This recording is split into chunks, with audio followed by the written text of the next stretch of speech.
My camera. How about them Giants? How about them Giants? How about them Giants? Woo! What's happening, people? Welcome to another episode of Giants Rush, where, I don't know, we talk Giants football 50 weeks of the year, and we talk about losing, because that's all this team does. It's all this team knows. That is what they are. We are. However you want to put it, we're losers. We're losers for supporting them. They're losers for putting out, a crappy product every single day. Let's dive into what happened on Sunday. Giants continue to dissolve on Sundays, losing to the Packers 27-20. New head coach, new quarterback, same DC, same results. Yep, same exact results. Maybe, I don't know. I've been talking to a lot of folks about it. Maybe this is the crossroad that we need, that Merritt and Tisch maybe will bring in someone that is, I guess I would say, run football operations. Maybe they'll look for a head coach that's not a wonder boy, and they'll bring in someone, that can teach. Maybe someone that is interested in restoring the Giants back to Giants football. Because I don't think these guys that just pop in here and pretend they like New York, I think we need a New York guy, or at least an East Coast guy. I think we need someone that has some skin in the game, right? I'm sure you guys have heard that term before. Somebody needs to have some skin in the game and really want to bring the Giants back to prominence, because they suck, and it's really hard to trust any of these guys. They're all full of crap. We need to find somebody that actually knows how to run a franchise, that's actually, looking over the offense and the defense and the special teams, and create some pride. Statistics: Jameis Winston, 19 for 29 in his first start of the year, 201 yards, 1 interception. However, he actually threw 4 interceptions, but the Packers dropped 4 of them. And that's the Jameis Winston we all know and love. He will be a fine backup for Dart. Tracy, 19 for 88, 4.6 yards a carry. Singletary, 16 for 44 and 2 tutties, which was very nice. Isaiah Hodgins is back, which we will talk about. 3 days in uniform, people. And the guy led the team in receptions, 5 for 57. On the D side, we'll get into Burns playing at an MVP level. And we can just basically ask ourselves, why is Bowen here? Maybe it has something to do with, if you're letting go of all these coaches, maybe it's not a good look for the franchise. We'll ask Ryan Dunleavy, who's here with us from the Post. We'll ask him that. Giants had 336 yards of offense. They had 22 first downs. They were 3 of 4 on 4th down. They had 35 minutes of time of possession, 11 more minutes than the Packers, and still lost. So I don't know how much I can give you on the things they do well and the things they do bad. They melt down. They don't know how to win. They can't hold leads. Let's bring in Sean. Chris, if you could bring in Sean, because I see him back there. And here we go.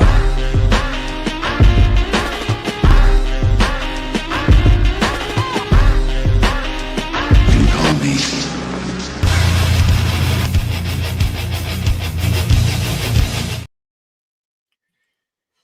What's up, brother? Greg, how we doing? I am doing just the same as I have been for the last 12 weeks. Right? Like wondering why I dedicate so much time and effort to this franchise that doesn't want to get any better. Well, we were born into it. And I went a little old school tonight. I'm wearing my old coaching vest here tonight because I got my coaching cap on, coming with a different approach here tonight. And I'm going to solve some problems here tonight, Greg. I'm going to tell you what needs to be fixed. And Good. If I look like a coach, I sound like a coach, maybe I'll be believed like a coach. Who knows, right? It's true. It's all true. Because, I can't say, well, I've done some coaching in my day, but I'm better known as. It's good to be the king. Yeah, it's always good to be the king. Actually, Absolutely. I actually have this one that Chris made for me so I can double down.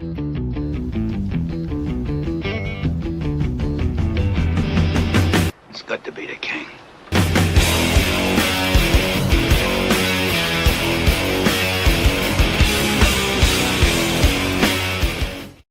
Gotta love the Shockey, man. Gotta love the Absolutely. Shockey. And L2, I gotta say, we got some great intros. Like, there's no denying that, right? If we do nothing else good, we got great intros. We So there you produce go, right? a damn good show. Yes, we do. We put on some Bruce is entertainment. killing it. But who is the man of the hour? The guy that everybody's always waiting to hear from. If you were with us last week, he had his little man on with us last week, hanging out, which is always cool to see when they're young and fun. they just give me gray hair when they get older. Chris, let's bring in the man of the hour from the New York Post, the one and the only Ryan Dunleavy.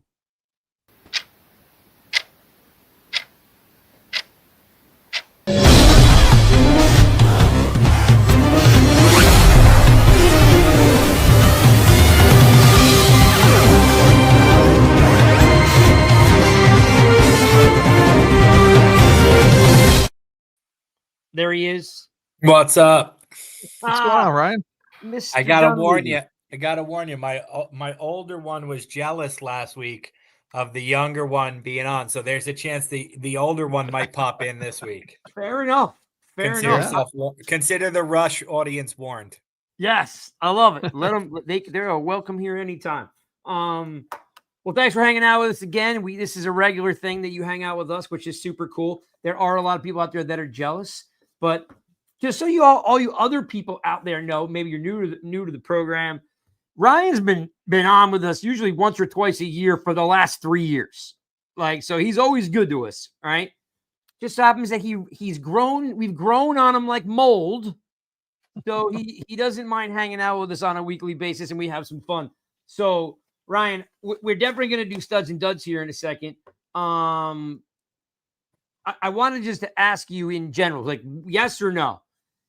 Is there anything different today than you felt on Friday?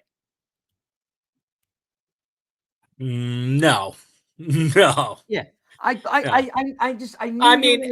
could be really specific. If you want yes or no, no. If you want really specific, it was a calmer operation. The players made an exaggerated point to say how calm the sideline was, which I think was a difference from Brian Daboll. They were aggressive, but I always felt like Daboll was pretty aggressive. The lead, I can't lump that in. We'll get into all this stuff, I'm sure. I can't lump that in with all the other blown lead.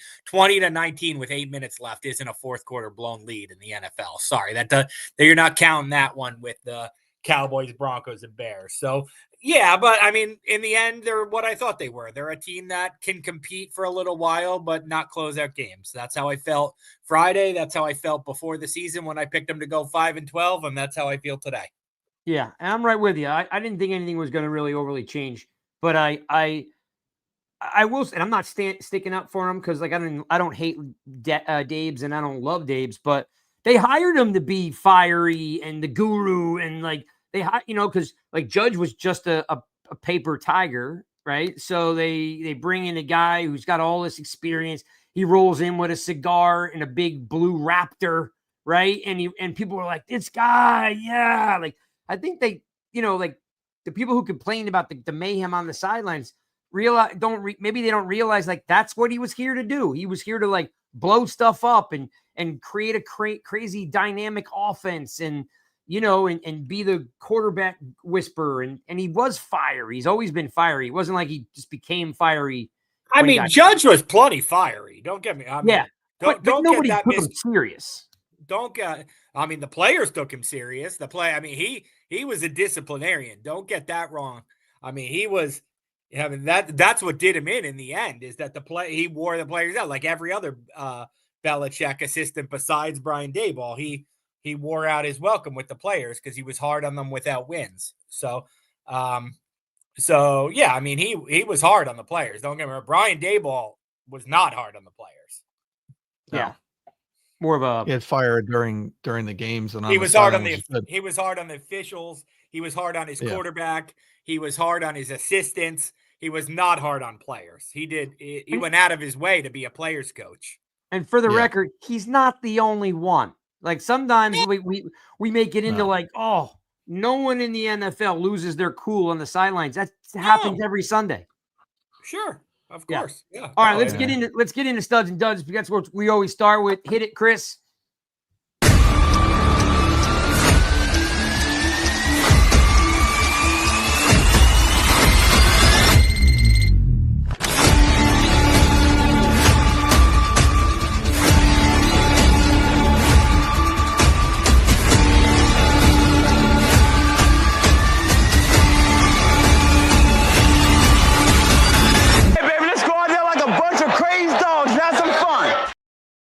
Boom, studs and duds. We usually start every show with it. 1 stud, 2 studs, 3 studs. Sometimes Mr. Dunleavy comes with like a whole array of studs and duds. So, wait. There he is. Got the older one. All right. My stud right here. Right there. Hey, buddy. Hey. So that's the older Dunleavy who's hanging out with us now. Yeah. And by the way, no. What team do I cover on Sundays? What football team do I cover? You know. Giants. Yes. Yeah, that's right. Good job. Yeah. And by the way, your poor dad, he has to cover a bad team. Bad team loses all the time. We lose. Oof. It's okay. His soccer team only won like 3 games this year, so he knows. All right. But how many goals did you score? About like 5 to 10. 5 to 10. Yeah. 5 to 10. Good job. Yeah. All right. Job. Yeah, like it. See you later. All right. See you, Dunleavy number 1. Bye. At the door. Awesome. Love it. I'll show you that later. Very cool. Studs and duds. Studs and duds. Yeah, studs and duds. Let's start off, guys. Whoa, lost Ryan. Where'd he go? Whoa. Well, maybe his computer died. Let's see if he pops back in here. Okay. We'll hold studs and duds for a second. There he comes. Wait, there he is. Hey, where'd you go? Well, I clicked the wrong button. I'm back. You want me to go first? Yeah, sure. Let's start off with studs. You might be able to find 1 or 2. I'd be curious to see what you bring to the table here. Let's start off with you, Ryan. For my stud? Yeah. I think I might have given this guy some love yesterday. I think I might have given this guy some love last week. Oh, well, you know what? I shouldn't go first because I always want to take I can make you go second. No, I'm going to go first. Okay. I was going to go Devin Singletary. Because he scored 2 touchdowns, but that's too obvious. I'm going to give you it's Isaiah Hodgins, guys. This guy came in. Awesome. Fans have been screaming for him since September 25th. There was every day after. The Giants took forever to do it. It's one of the cases where the media and the fans made it happen. The media and the fans were right in September. The organization resisted for whatever reason. They were wrong. The fans of the media were right. He comes in, with all due respect to Lil Jordan Humphrey and Ray McLeod. Hodgins is a better player in this offense than they are. Shouldn't have taken this long. He gets 5 catches for 57 yards, despite having no chemistry at all with Jameis Winston. I think 2 of his 5 catches converted 4th downs. He was basically the go-to receiver, just like he was during the playoff run. So because he did it on 5 days' notice, having not played a game all year for the Steelers, and I think only 3 last year for the Giants, my stud is Isaiah Hodgins. And I am in lock and step with that. As I said when we introed the show, the guy's got a uniform for 3 days. You know what I'm saying? And he comes out there and he plays. And there's more to it for the record. So we've been fortunate we've interviewed Isaiah 3 times. 2 years ago, he had his youth football camp at Rumson High School. We actually podcasted live from the camp. And so we got really friendly with him. He's a really cool dude. You know, he's married. He's got a young family, right? Just a really cool guy. So we're always rooting for those guys, right? Because you get to know them a little bit. And there was this moment that I thought was really cool. It was the end of camp, and there was tons of kids there running around, having fun, working hard.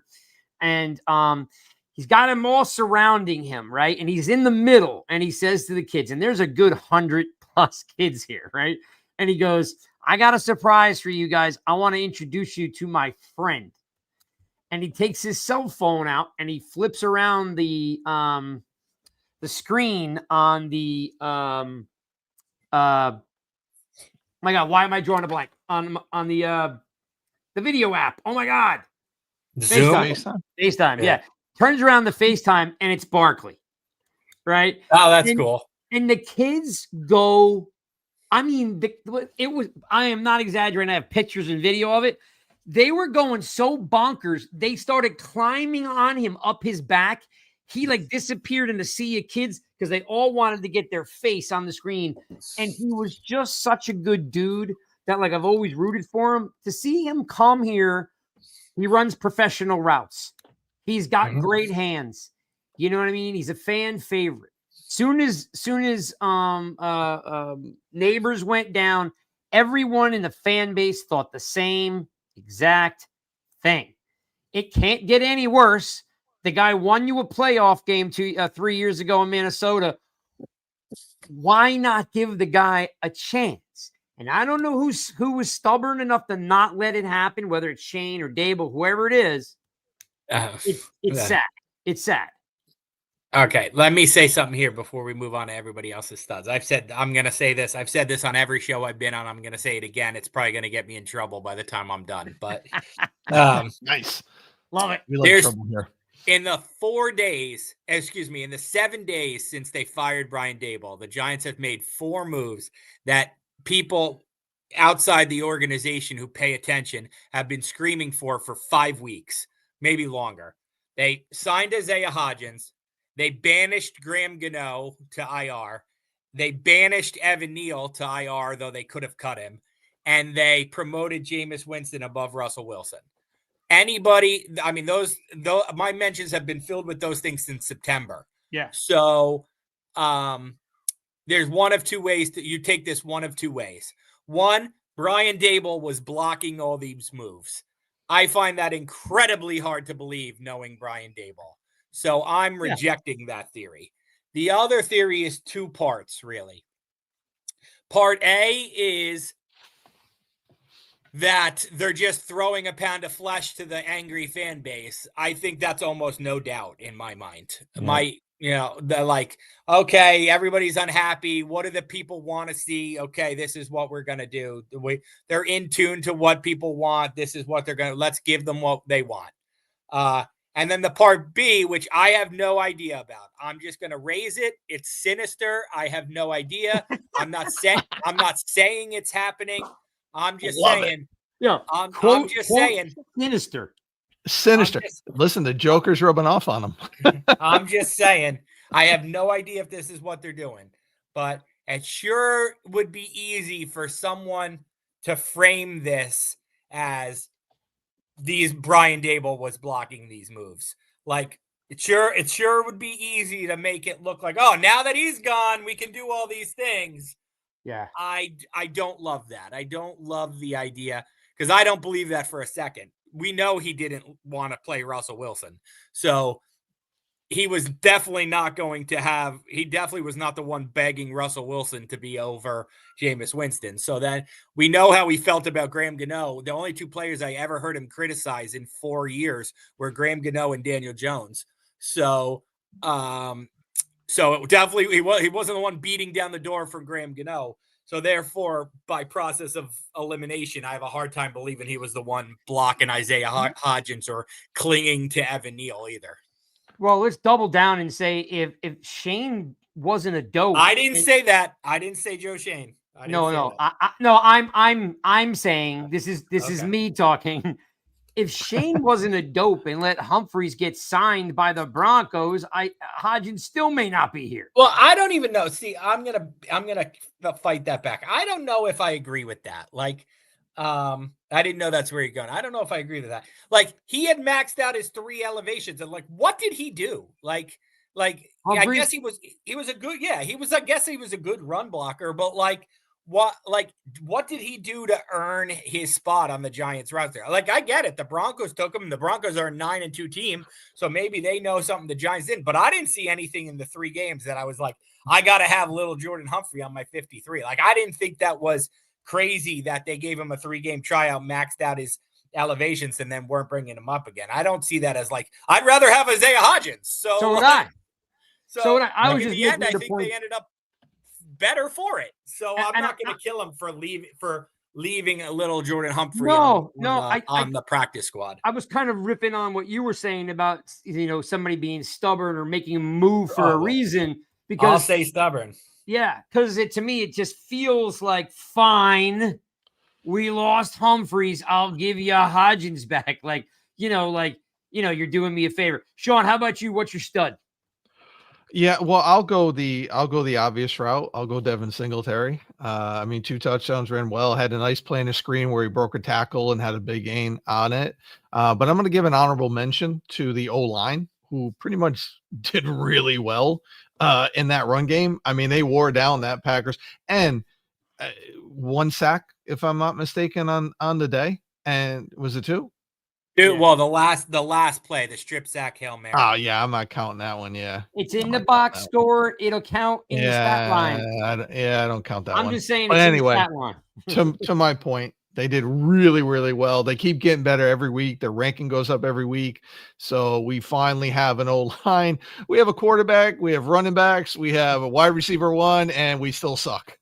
That's the most Joker. That's the most crazy thing. If you told me any time in my 8 years of doing this, if you told me any time the Giants have a quarterback and an offensive line, I would have said they're 7-2, not 2-9. Like that. The 2 things they've been looking for my 8 years were a quarterback and an O-line. I feel like they got both of them, and they still stink. I don't know. I really almost, if I took a 30,000-foot view, I actually don't even know how that. Because I'm in it every day, I know how it's possible. But if I took a 30,000-foot view, I don't even know how it's possible. And if legend is true, we got 1 more year of bad luck, because this all started when that black cat ran on the field 6 years ago. So we might have to suffer for 1 more year. All right. Wait, is this counted as year 6 or 7? This is year 6. So next year would be year 6, 7. There you go. Yeah. Nice, Ryan. That was, exactly. Yeah, I shouldn't have fed into that one. He set him up. Exactly. Totally did. That was like a total layup right there. If we're gonna do studs too, I'd like to also, since you guys are all ripping on the same thing, I think it was a nice day for Tracy to show that he's healthy and that he can turn, something that's nothing into something. So it's nice to see Tracy getting back on track, because the guy did have 1,000 yards from scrimmage last year, and the first 2 games he looked abysmal, right? So I also want to give maybe a partial stud to Tracy with a bounce back game. No one really cares about this stuff except the media, but I shouldn't say no one. Some people like inside baseball. I'm also going to give half a star to Devin Singletary for this. He left the Giants took a long time opening the locker room after the game for whatever reason. I don't know if Mike Kafka did a longer speech than Brian Daboll. I don't know. They took a long time opening the locker room to the media. And Devin Singletary left. And I chased him down. And he was like, I'm leaving. And I'm like, you scored 2 touchdowns. You can't leave.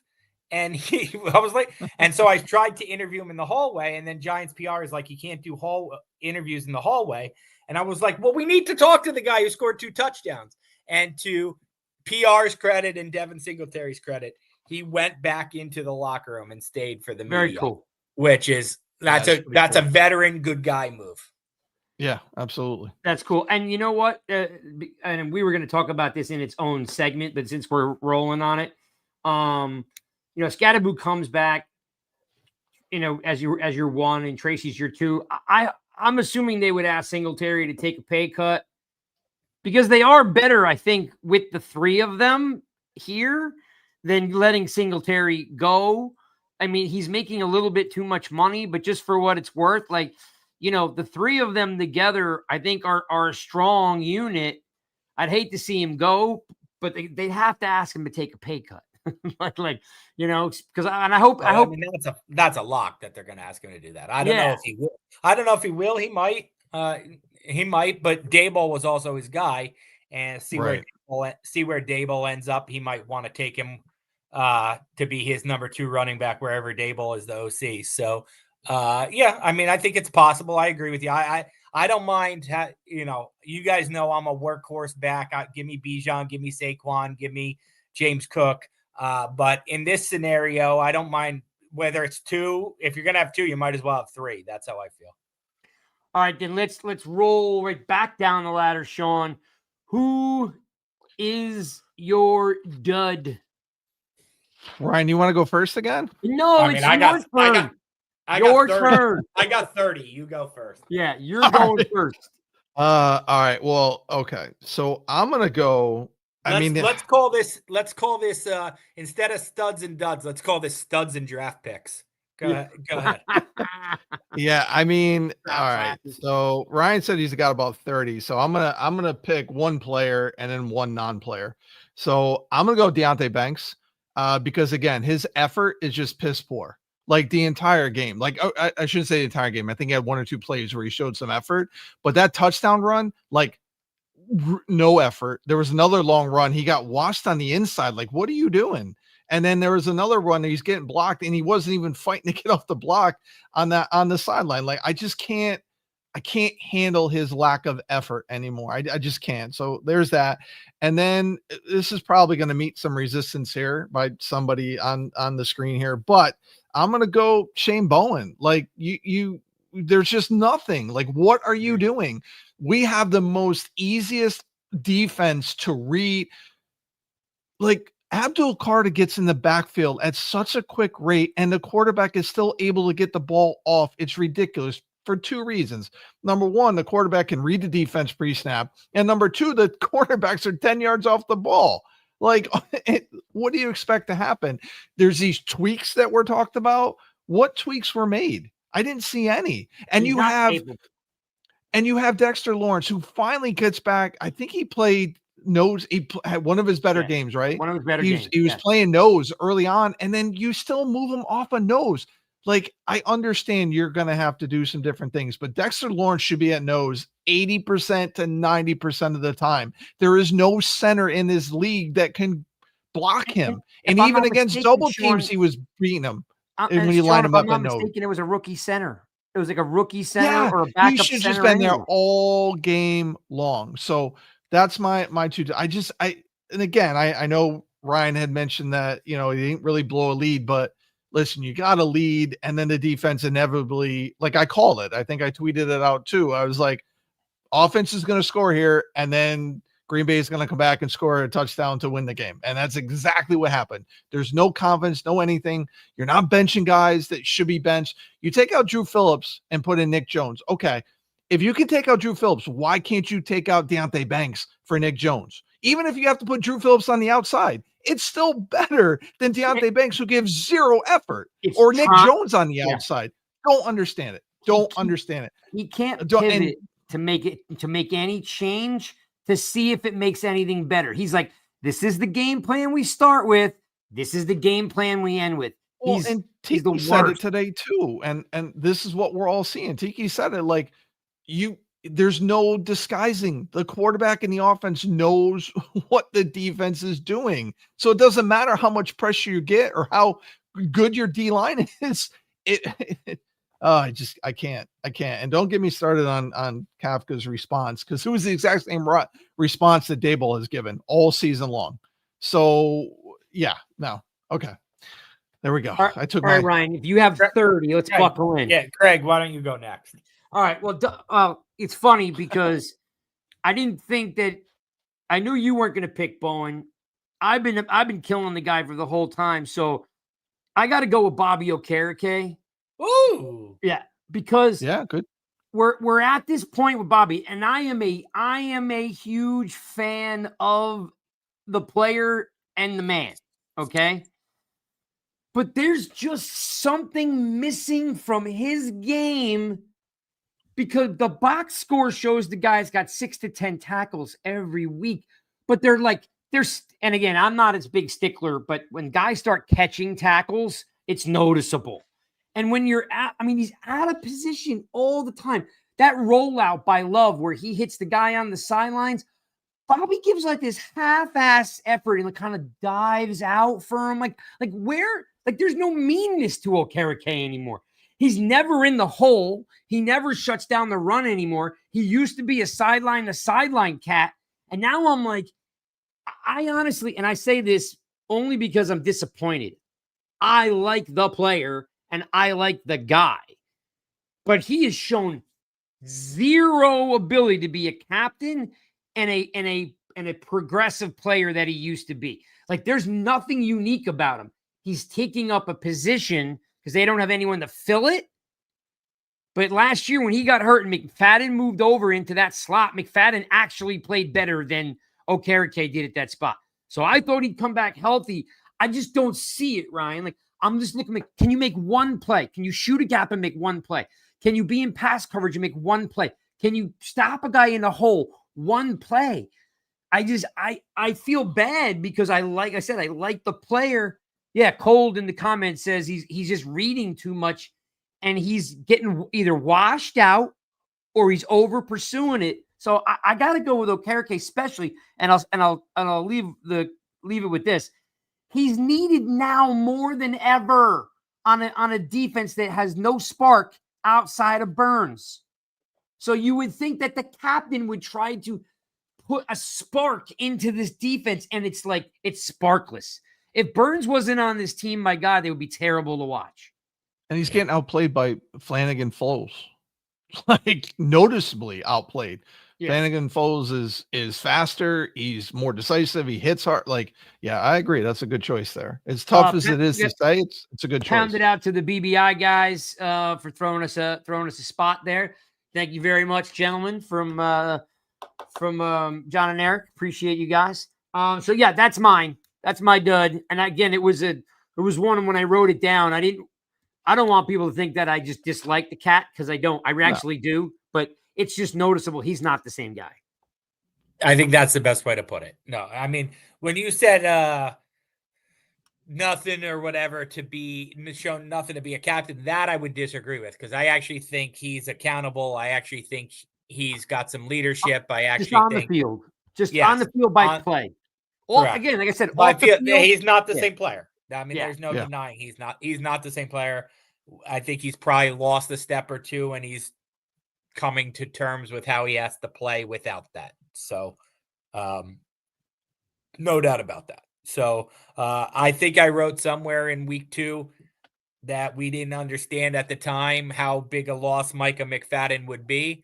And 9 weeks later, I think we've all seen how big a loss Micah McFadden is. Like the Giants not re-signing Micah McFadden after this season will be a problem because, and by the way, he's their best inside linebacker. And he is like, of all the players that we've interviewed over the years, he's really good to us. So we've gotten like some really good quotes from him and interviews from him.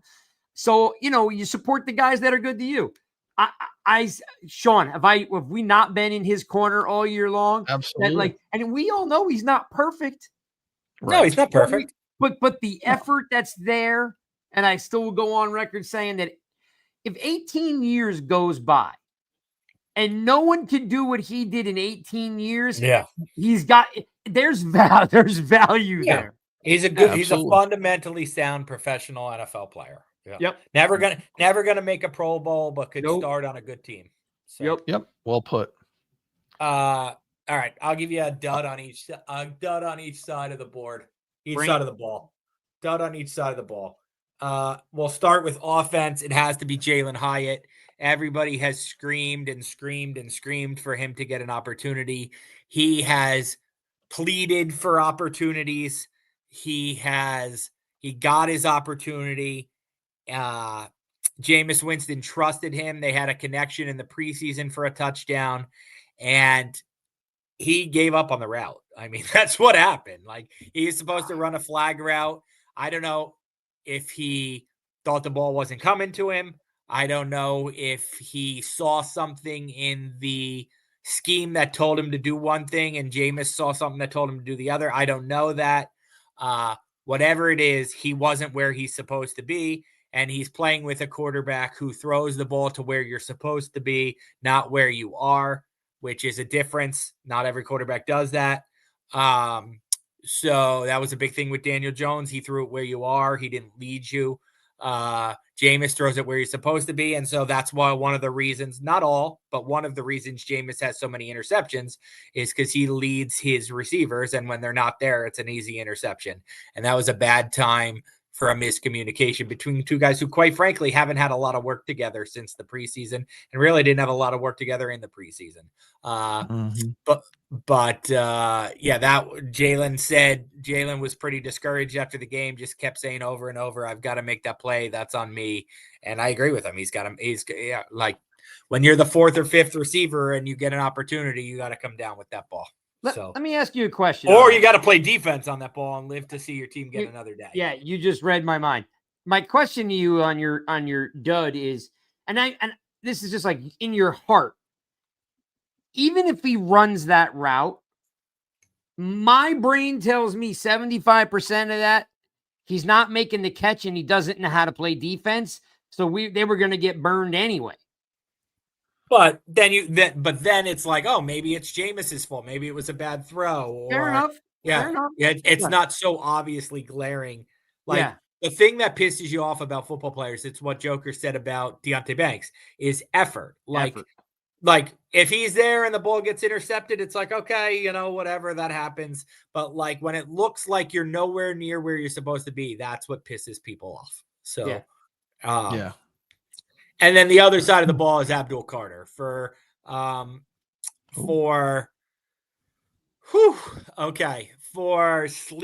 through a walkthrough yesterday, which Dan Duggan from The Athletic first reported. I confirmed. Abdul Carter denies he was sleeping. He says he was in recovery. My sense of that is if you were in recovery, you're usually with a trainer. If you're with a trainer's going to say, hey, dude, practice is starting. Go outside to practice. A trainer's not going to let you sleep through practice.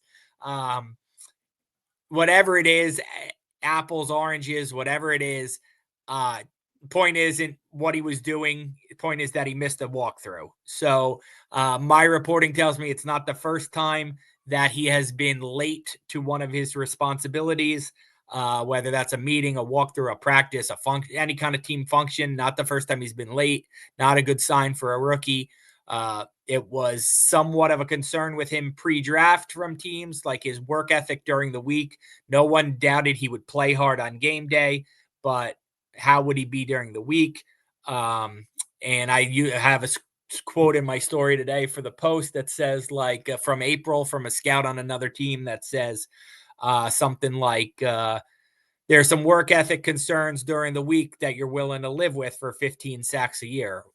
That's probably true, but he has a half a sack. So if he had 11 sacks, I don't think we would be talking about this right now, because there's no way Kafka would have benched him. Maybe he would have fined him or something, but you can't do it. You can't do it repeatedly. He came in the game. He played every snap of the game after that first series, and he was quiet again, despite Kayvon Thibodeau not being there. He got to play his full role. His role, you'll probably see him play next year. Edge rusher every play. He didn't have a bunch of, D tackle and inside linebacker reps to, whatever, to confuse him or whatever, take away his attention. He was where he's supposed to be, and he had one quarterback hit, one tackle, I think, and maybe two pressures. Just not good enough from a guy who's supposed to be a game wrecker and a guy who messed up during the week. You would like to have thought like, okay, I wanted to wear LT's jersey. I messed up like LT. Now I'm going to go out there and wreck the game like LT and show you that, no matter where my head's at, I'm going to dominate on Sundays. Love it. You probably just said what a lot of us were thinking. because it is a head scratcher where so much potential there. And a little bit of this, Sean and I talked about it. There's a little bit of that falls on Bowen because you do say, like, he doesn't scheme him clean. If you already know he's the fastest to the quarterback and you already know he leads or he's top 3 in pressures, like, he's getting from point A to point B. They just know he's coming and there's too much deterrent in the way. At least, like, stunt the guy. At least, like, start him on the outside, let him twist inside. Like, just find a way to get him free. Because all they're doing is killing the kid's confidence. I know he hasn't played a lot of football in November. Like his college is almost over at that time. They don't even know what December football is. But I still think that, like, I'm watching this lack of spark from him, and maybe it's just Bowen's just not like. I mean, Burns is free. Burns is kicking ass. Why wouldn't Carter be having the same success? Well, I mean, Burns is a 7-year, 6-year vet, and Carter's a rookie who hasn't had consistent play. Not to go contrarian to you guys, but he is fast. He plays fast. He gives effort. Like, no, on Sunday, it's not a question not giving effort in the game. Like, he's in the backfield, he's doing things. He's just making rookie mistakes because Bowen's not scheming him right, and they're rotating him. He should have had a lot more snaps than he's gotten this year, in my opinion.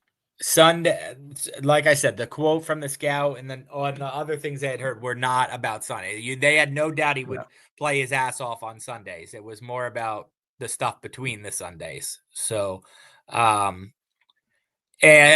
guys brought up Bowen again. I'm gonna say it again. I was thinking of you guys. You guys are living rent free in my heads because I was thinking you guys. I was thinking of you guys again on the Packers game winning drive. I was thinking of you guys again on the Packers game winning drive. Look, I don't think Bowen's great, but somehow I end up on here defending him every week. Like, I was thinking. Yeah, we know. I don't know how. Like, I have no problem. Like, I'm not going to pound my fist to keep him. Like, in no world do I think he's doing a great job. Like, but I just don't think it's as bad as you guys think. And I was reminded of that on the Packers game-winning drive because I'm like, watch that. First of all, watch the Savion Williams 33-yard catch, right? The Giants have 3 one-on-ones. Pass rushers there. 3. And not Brian Burns. He's not one of the 3. They have 3 other one-on-ones. None of them get to Jordan Love in a timely manner. So they give him all day to throw. The guy who actually ends up hitting him is Brian Burns, who didn't have a one-on-one. And then Cordell Flott is in really good position, and Savion Williams makes a catch.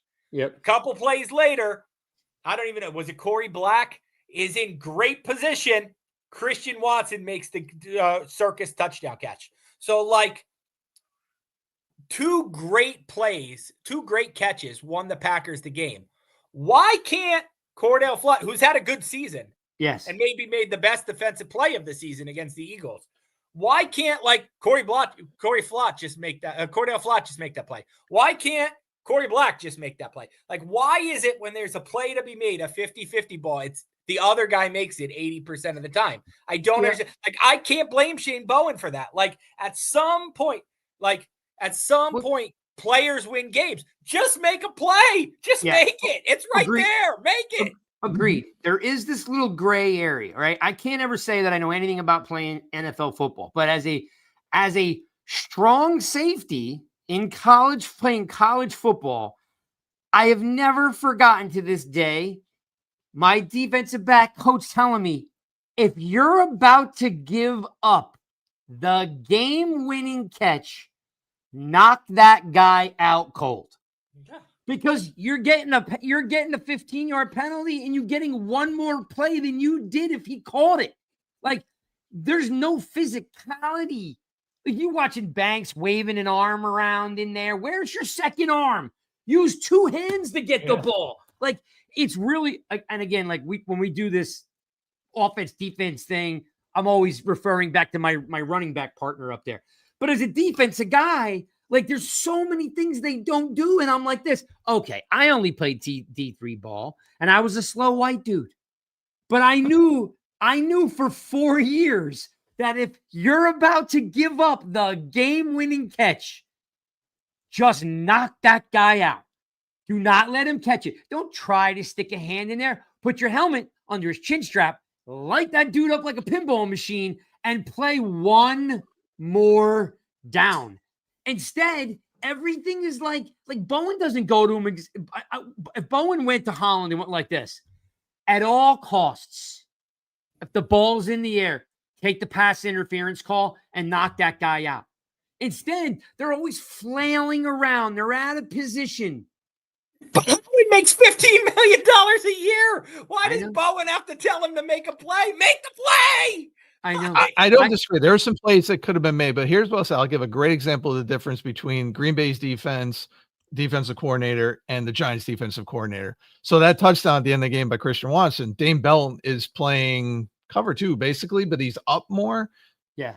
But they're lined. Yeah. He's in an alignment where he can't get back to break up that play. That should be him breaking up that play over Cordell Flott.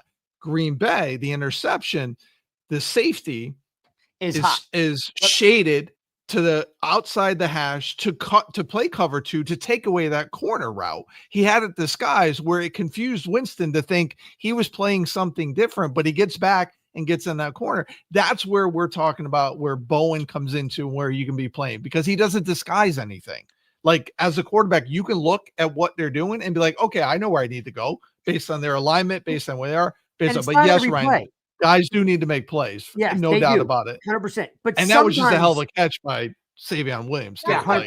Either one was either one. They didn't allow easy plays. But Belton's got to make that. Belton's right there, and his alignment. It wasn't running guys wide open. Like they didn't blow coverages. Well, they just didn't make the play. Not this week. Last week, I know. Dunze could have had a picnic when nobody was around him. Correct. And George Pickens in the Cowboys game, yes, correct. Yeah. But that goes to my larger point. I can't group this one with all the other ones. I just can't do it. No, and I think that's fair. It still comes back to something that we've talked about here. Carl Banks talked about it. Is he just overall the 10,000-foot view in his skill set? He doesn't really know his personnel well, and he can't pivot to something that may be different, because when you're starting to give up 13, 14, 18 points, you get to this point where you're like this. All right, you know what? We're throwing out the game plan and we're trying this.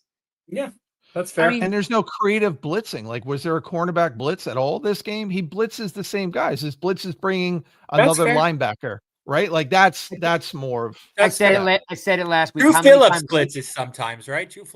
I don't have the numbers in front of me, but Phillips blitzes sometimes, right? We said last week I watched Burns 35 times line up on the left side and get pancaked, and not one time did out of 35 snaps did Bowen go like this. Maybe I should move him to the other side. Yeah. He benched Phillips. I thought that was interesting. I mean, I don't know if Bowen did it or Jeff Burris did it. But I thought that was interesting. Nick Jones ended up rotating with Phillips for most of the second half. I thought that was interesting. And Nick Jones actually made a pretty good PBU. So yeah, he did. All right. Well, that was Studs and Duds, a longer version of Studs and Duds that we've ever done before, which basically encapsulated all the other things we were going to talk about. Yeah. but I did want to at least touch back on this, because it has been the story of the week. Is, new head coach Sam Kafka. Like, is there anything here, Sean, that like you saw different? Oh, that was great, or that was something, because it was a lot of lip service on what he was going to do. I wasn't overly impressed with the play calling when he was the OC, and I definitely didn't make it that much difference yesterday. It wasn't like something I was like, man, he's throwing to the tight end every 5 plays. I didn't see anything different, nothing refreshing. Not bad, right, but nothing refreshing. Like, I thought this cat was going to step in and go like this. All right, the new man's in town. Let's ball out. I didn't see anything.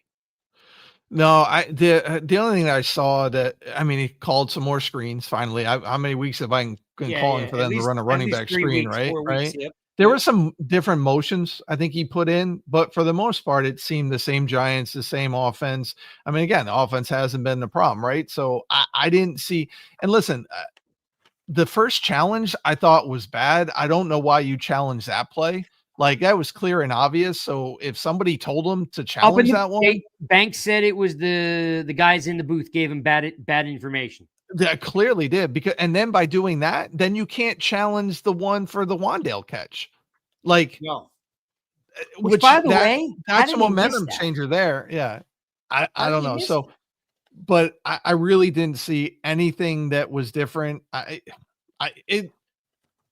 The Giants have played good teams tough all year. We've beaten the Chargers, we've beaten the Eagles, right? Like, so them playing good against the Packers doesn't mean that Kafka made a difference. Like we've been doing it all year. We just don't win these games, right? So you still saw the same lack of effort from the same guys. You still saw the lack of creativity on defense. You still saw it was the same stuff to me. So the only thing, and maybe it was because of the weather, is he ran the ball more. So whether he noticed that, hey, the wind's bad, so I'm not going to throw much, or hey, we're really running well, our O-line's doing well, I'm going to run the ball more. I don't know, but yeah, I didn't see. It seemed like much of the same to me, to be honest. How about you, Ryan? Anything? I thought the fourth down aggressiveness, but again, I think that might have something to do with the weather, since dudes were missing PATs and kicking and punting knuckleballs. The main thing I thought was different was I didn't see. From my vantage point across, and TV didn't show the gamely clip of the head coach exploding and throwing something onto the ground. And then, like I said, Wandale said after the game, the biggest difference was, how was Kafka? He didn't overreact to anything. He stayed calm. I think we know what Wandale's saying there. So yeah, I mean, other than those two kind of nitpicky things, I think it was pretty much the same. But I do like Kafka's been saying his main message so far, the 4 times I've heard him speak, is we're going to be aggressive. We're going to be aggressive. He was going to go for 2 if they scored a touchdown there instead of the Hyatt pick, 27-26. He was not going to kick the PAT and leave it to Bowen's defense. He was going to go for 2 in the lead. So, he was going to go for 2 in the lead. So that kind of stuff I like. Like, you're 2-9. He's going to coach like you're 2-9 and have nothing to lose. He's not going to get the full-time head coaching job by playing not to lose. So he's going to be super aggressive and try to earn himself some, respect with the team, the fans, the media. That's how you do it, by being super bold and standing out. So he's going to be aggressive. That'll at least be fun to watch. I want to say 3 quick things. Just 3 quick. Yep. Go. Number 1. Yep. Number 1, he called the play to go to Hyatt in that situation, which should never been called. The other thing is I had a Jason Garrett moment where after they get stopped on 4th down, I think it was the 3rd quarter or whatever it was, I see him go like this. He gave me the Clapper vibes. After that, couldn't take it. And I'm so glad that he was calm after a loss. So now we lose with a calm coach. Okay. And Ryan, that's not directed at you. No, I get it. It's okay, great. We got a calm coach, but we still lost. So who cares? Yeah. Like, there's my 3 things. Yeah. Okay. All right. So let's talk about the elephant in the room before we let you go. And regardless of what happens the rest of the season, we're going to find some things to talk about that are fun and some that aren't so pleasant. It's still about who's going to be the head coach next year. That is the elephant in the room. First thing, and we don't need to kill it because it's so early on in the process, of course, or if there isn't even a process until the season starts, actually. But season ends. No, there's a process. They're doing their okay. You know what? Good to know. They're doing their homework on that. They're doing all right. I greatly appreciate. They can't talk to any of them, but they can talk to people who know them. Yeah. You know what? I appreciate that. And that was exactly what I was going to allude to there, Chris. So thank you for putting that up. Mark, the Big Blue Giant. So Glazier, who I got to tell you, the cat's pretty wired in, and he does get a lot of stuff right. Yeah. I mean, he's as good as they get, guys. Yeah. Like, I mean, and again, I know him and Strahan are boys and all that stuff, and they have some fun with it. But I mean, I want to say he's 75%. Right. 75. He's higher there. He's like 95% right. Well, I don't know about 95. I think I'm 95. He's like 99.9. Yeah, Like, Glazer doesn't say something unless he knows it to be correct. fact. He So, told Mike- you. He talked to Joe Shane. He told you on in the Yeah. broadcast. He Yeah, said, yeah, "I got yeah. these names from Joe Shane." I mean, how much Right. more? How much Yeah. more? How much more do you want? So that list though, like, is Ugh. scary bad. Like I mean I know it's early, but that list is scary bad. I don't know anybody that's not going to throw themselves off their roof or the closest bridge.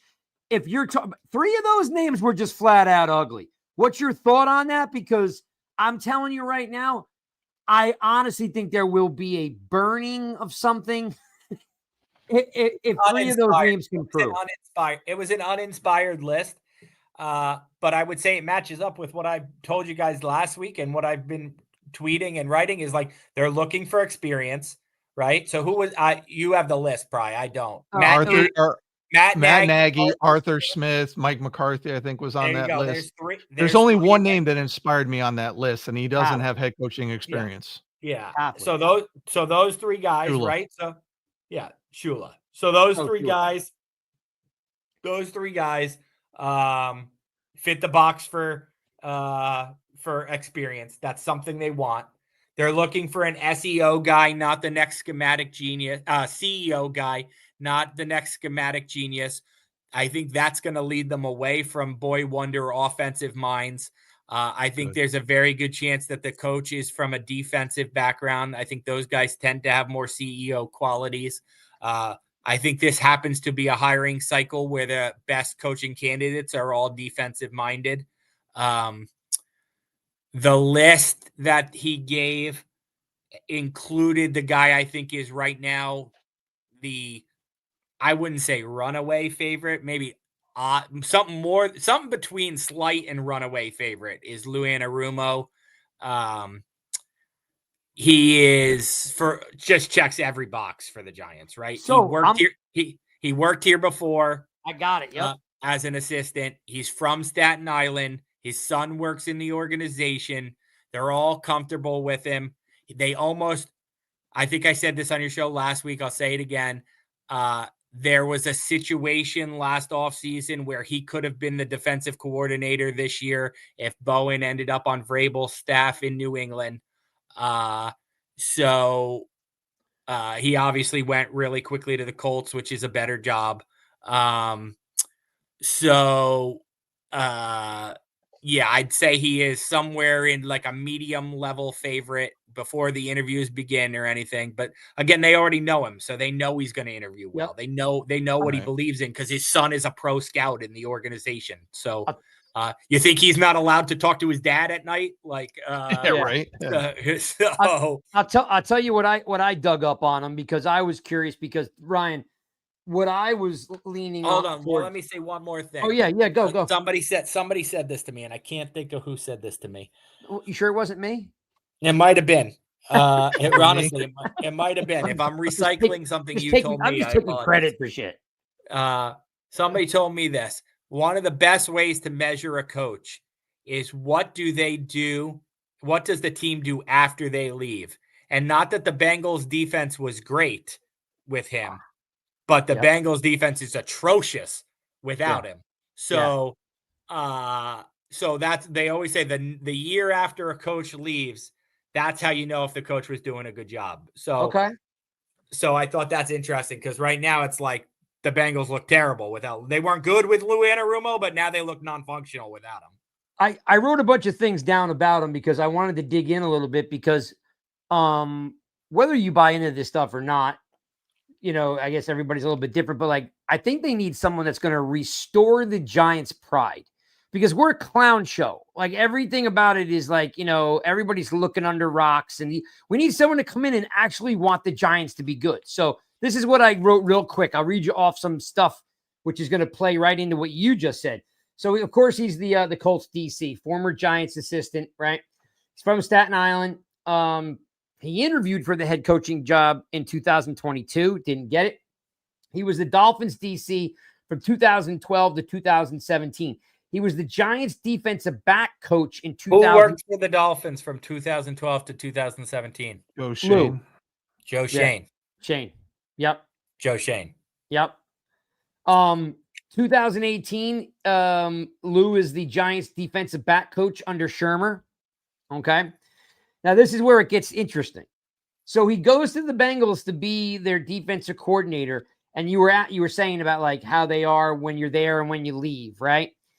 In 2021, his defense in the championship game against the Chiefs held them to a field goal in the second half and forced an interception in that second half, winning 27-24 to go to a Super Bowl. Like, that's the kind of thing that you're looking for in the biggest game of your career. How did your defense perform? And that Bengals defense shut down Mahomes when it was necessary, forced a turnover. You go to the Super Bowl, right? And the last thing I thought was really interesting was he was the finalist for the head coaching job in Arizona in 2023. So Came in this second. Yeah. So this guy interviews well. He's good at what he does. People respect him. As you just said, how are those defenses when he's there? Well, the defense has been crap since he left in the Cincinnati, right?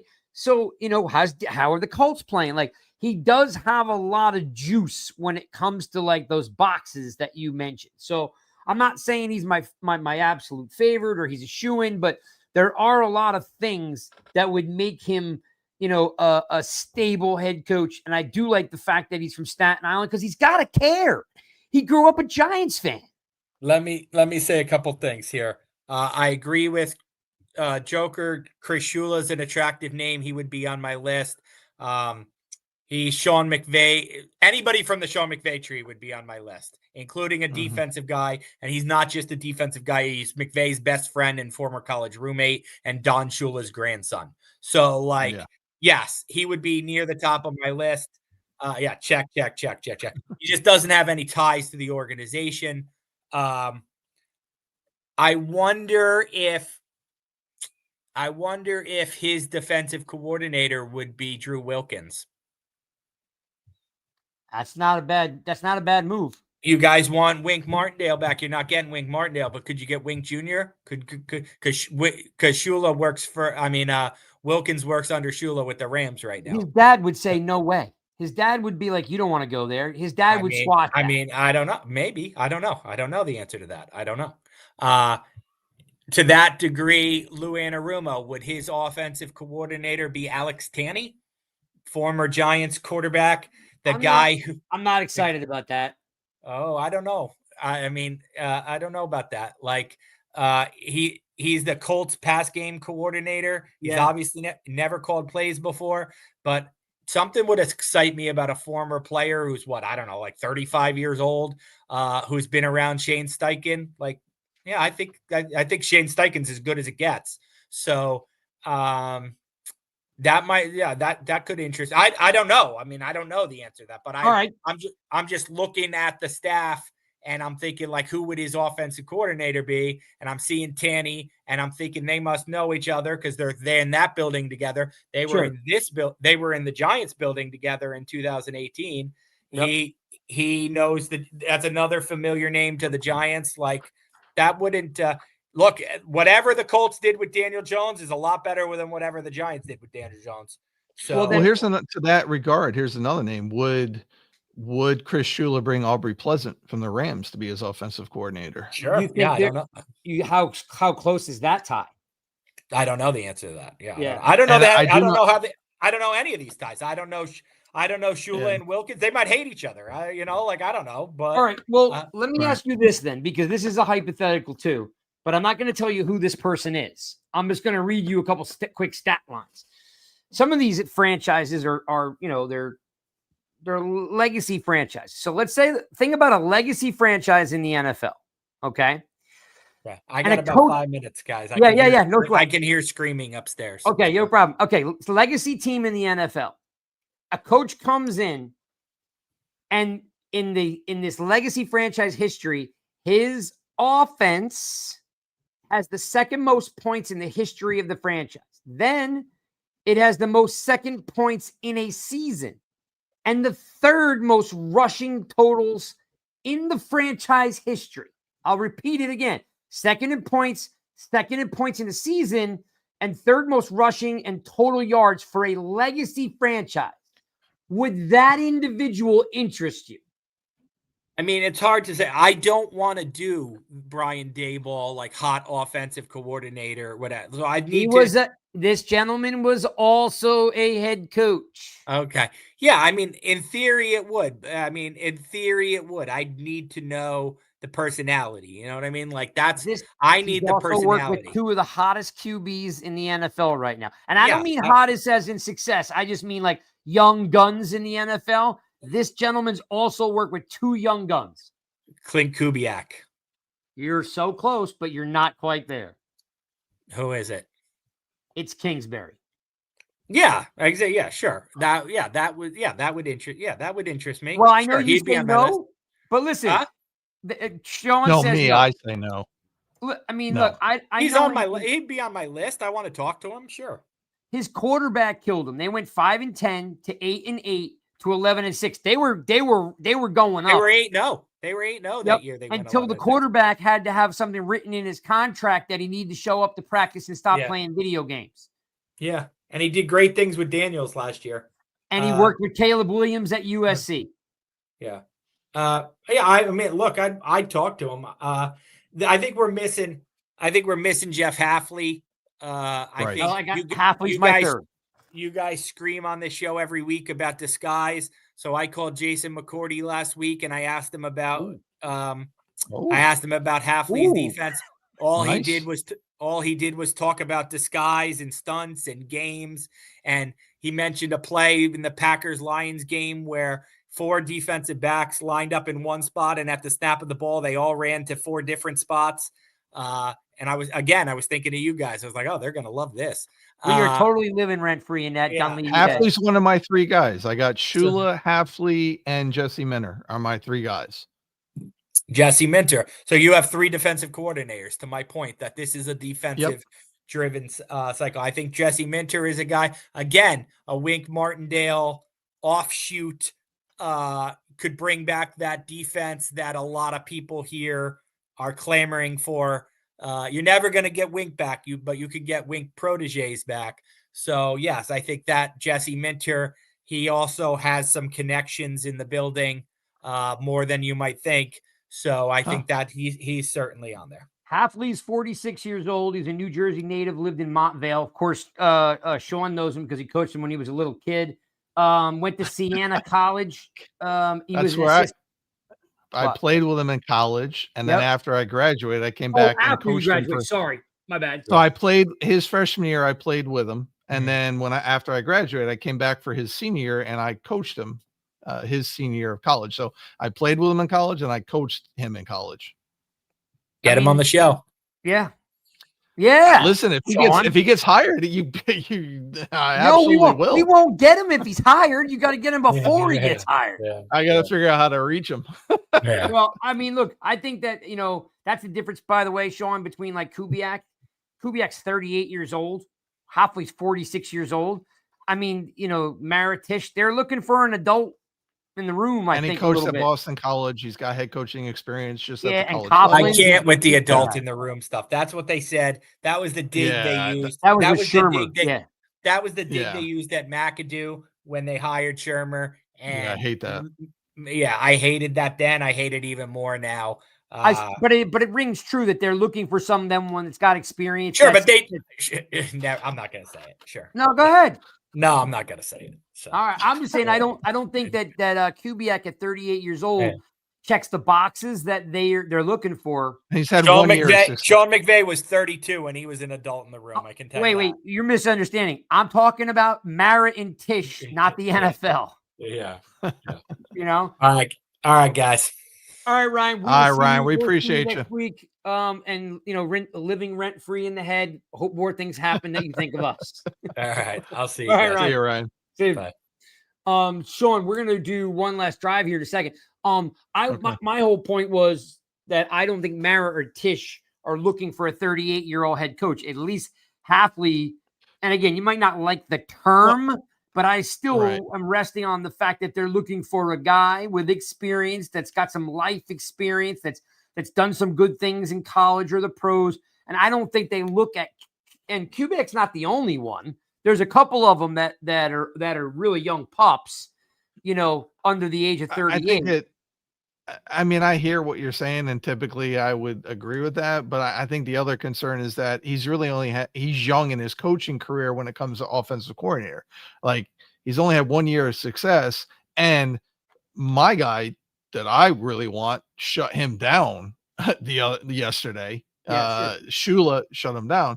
So I don't know if the age is a matter, but I think it's his inexperience on the broader scheme, where the thing that Jay Glazer said too, which is also has me leaning towards Shula as well, aside from the fact that he's Don's grandson, is that Jay Glazer said that Sean McVay has been working more closely and grooming Chris Shula more to be a head coach than any other coach he's worked with. And I absolutely will sign up for that. If you're telling me Sean McVay has been working with this guy more than any other coach he's worked with to be a head coach, give me that dude. I think that you're going to be disappointed only purely on the fact that our 80-year-old owner and our 80-year-old other owner aren't dipping into that Wonder Boy bucket. But he's not. Yeah, but see, I don't think they consider him a Wonder Boy, and I think the fact that he is Don Shula's grandson will factor in their mind. But listen, it wouldn't be the first time that I'd be disappointed by what the Giants ownership does, and I can tell you right now, I would not be shocked if it's Lou Anarumo that gets the job, and I'll tell you right now, Giants fans will not be happy with that. I don't agree. I don't agree with that. I've already seen it all over Twitter. That's not a name that inspires Giants fans. People on Twitter don't know what they're talking about. I'm not inspired by that name. Like, I get the Giants pride. I get he's here, but I don't. I think Chris Shula, Jesse Minter can instill Giants pride. I think Jeff Hafley can instill Giants pride. Jeff Hafley grew up in New Jersey. No. I like Hafley. The three I had on my list. Like most How are you going to dismiss Chris Shula, though? I don't understand that. Why are you dismissing Chris Shula? Again, you're banking He's a CEO. He's being groomed as a CEO. I know, but you're banking on it because of McVay and what they do in LA with it's just not going to work here. That's my opinion. Why wouldn't it work here? Look at his defense plays tough, physical. They're not loaded with stars on that defense. They got 2 first-round picks. You're telling me a guy was a head coach of Boston College and compare him to a 38-year-old guy who's never been. Is Shula 38? How old is Chris Shula? 38, 39, 38, 39. I'm gonna look it up right now. You can. I wrote down 38/39. 39. He'll be 40. He's about to be 40 in a couple months. Point is, you asked me how old he was. I told you, I don't see. Yeah. I'm just okay. Most people about. You might be right with Mara. Mara may not be doing it. I can understand. Lou's the guy that most people, this is true. Most people say no to stuff they don't know anything about, right? So, I don't think the name is sexy because it's not like his defenses have been great. His defenses haven't been great. Dude, he showed up and went to the Super Bowl. Yeah. But they got Joe Burrow as the quarterback there. He gave up 24 points. Okay.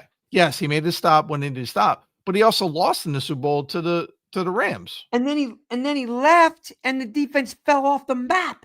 Yeah, but he's with the Colts, and the Colts defense isn't like the greatest defense since sliced bread out there. They're not doing anything fabulous. I don't think that it's again, how many different things go into winning and losing, right?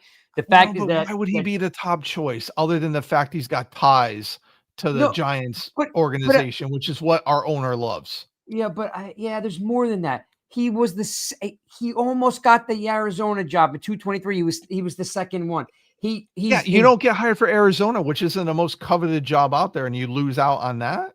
I'm making the point that you're dismissing it with not real good cause. You don't think it's sexy. His defenses are good. He's gone to the Super Bowl and played in the Super Bowl. He's been thought highly about from NFL owners to give him multi-interviews and almost get 2 head coaching jobs. He interviewed Kafka for the Giants. Had multiple interviews. only because he's got the Rooney rule. If he didn't have the Rooney I'm rule, just he wouldn't. saying he's got that. By the way, Drew brings up a good point. Giants ties. I forgot. Good job, Drew. Mike Shula was our offensive coordinator here under Pat Shurmur. So Chris Shula has ties here. So that could work in his favor too. Yeah, I just don't see it. I don't see anything like okay, big deal. You know what? The Lombardi's kid works, in the NFL too, and he's not. Yeah, but this isn't his kid. This is his grandson. You know, sometimes it skips generations. So that means he's got more of his grandfather than his father in there. Lombardi's grandson works in the NFL. Okay, and he's better than his father. Like the other Lombardis have not been good, but the grandson's I'm just making good. a point. I'm not banking on bloodline, hiring a guy because of his grandfather. No, I get that, but I'm saying if you want like lineage, listen, Clint Kubiak's another guy with his father doing what he did. Like same thing when I look at NFL players and I say, okay, if you got a son of a former NFL player and you're good in college, I'm going to want you on my team in the NFL because your father was really good. You're good in college. I'm going with that bloodline, and I'm going with the McVay coaching tree, who's had a ton of success. And we need somebody who is younger who can be here for a long time. Hafley's 46 years old, and he was actually. I'm not saying Hafley is right there with Chris Shula. Those are the two guys. I was talking about Lou. If my two choices, I told you my three choices are Hafley, Shula, and Minner. Those are my three choices. So you're just gonna throw none of these guys have ever done it before. We just bring in another great guy. I don't care. They're defensive guys. I don't care that they haven't done it before. That doesn't bother me anymore because guys that have done it before are still bad. We had Pat Shurmur who did it before, and he's not good. Listen, I did the work today. I already did the work. There are just as many guys that are on their second team than they're on their first team. There's 12 guys in the NFL that have gotten second and third chances and been successful. I can read you a list of them. Yes, please read me the list because I want to know the list that are successful. Hang on. Because I'm curious. Yeah, no problem. In the meantime, we should probably jump into one last drive. What do you think? Yeah, let's do that. But were these guys successful in their first stint that you're reading? I think it's probably subjective. Yes. Okay. So that's the difference. Like if you're getting a guy that was successful in his first stint, I'm not going to here. Because they don't get second jobs if they were bums in their first job. Pat Shurmur did. Other guys have gotten Josh McDaniels got a second shot, and he was a bum in his first drive. So other guys have gotten ready. So you got Bowles, Reed, Quinn, Morris, Sean Payton, Vrabel, all got second chances. Now that list is split where Bowles was not great, and Vrabel was not great. But again, circumstantially, Vrabel made the playoffs a lot there. Like he was successful there. Yeah. Nah, he was successful in Tennessee. Bowles wasn't because that Jets organization is bad. Most of his career, it's why he got canned. They were good 2 out of 5 years. Like Vrabel, I'm not saying I like Vrabel. I'm just saying but he made the playoffs a number of years. I think if I can look that part up, it was 2 out of 5 years he had winning. 2 out of 5 years they had winning record. Sean Payton, Morris, Quinn, Reed, all did well in their first round. Bowles did not do great in his first time. Great second time around. Third time head coaches, Harbaugh, Pete Carroll, Peterson, and McCarthy looking for his third opportunity. So out of that list, Harbaugh's been successful. Pete Carroll's been successful. Was not successful at his first time, but successful in his second time. And then are you counting Michigan as Harbaugh's second time? Where was he? Am I forgetting? Was there twice. Was where twice? San Francisco. And then was he? Yeah. And then Peterson, successful with the Eagles, won a Super Bowl, went to Jacksonville, got canned last week. McCarthy, I can't stand McCarthy. Thanks, Cold. 63 and 47. I can't stand. Yeah, but what was That's pretty good. What was the years though? 47 is pretty good. Yeah, but if you win 13 games in 1 year, what was the Cold? What was the year by year? Wins losses. Dan Quinn has a worse record than Vrabel. Dude, Dan Quinn is legit. He's legit for like 1 or 2 years, then he goes. His defenses are some of the best in the NFL in the last. He's a great defensive coordinator, but as a head coach, he goes down. We can agree to disagree. Every year every year he goes down. Look at his record. He goes Dude, down. Look what he He did with was Washington 0-8 last in year. Atlanta when he got fired. Dude, and he took him to the Super Bowl the year I did, before. and then blew a lead in the Super Bowl. Dude, we go back to what we just said. Players got to make plays, dude. The coach is not winning a Super Bowl game by coaching the game. You're in the biggest game of the year. Lou Anarumo. Wait, hold on a second. You're giving Lou Anarumo credit for shutting down Pat Mahomes in the championship game. Only the Super Bowl quarter that he made to stop the win against Pat Mahomes. I said, I didn't say anything about by the way. Vrabel is 54-45 in the regular season, which means he's got 9 playoff wins. What's the actual breakdown code per year? Like winning, because again, if you go to the Super Bowl, he's got 9 playoff wins though. I'll take that. In 2 years, the other 3 years were not. It's like Coughlin's record. I'm not saying it's bad. I'm just saying don't make it out that he was great for 5 years because he wasn't. Well, you're not winning 9 playoff games in just 2 years. What do you mean? Coughlin did it. No, how many? Yes. You don't play that many games in one off season. You go to the Super Bowl, you're winning 4 playoff games. You're winning 3 playoff games. Not if you go in as the wild card. Okay, so in 3 years he won 9 playoff games. I'll take that. In 2 years. Think about who his quarterbacks were too. Who was his quarterbacks? Yeah. You're making the playoffs and winning in the playoffs with Ryan Tannehill. I don't even know who his I mean, Tannehill was his coach in the second or third year. I don't know who he went. That's a good question, by the way. Yeah, I'm trying to think who else he had. I think the majority of his time there was Tannehill. My overall point was that coaches that have gotten a second chance right now are successful. Bowles, Reed, Quinn, Morris, Payton, Vrabel.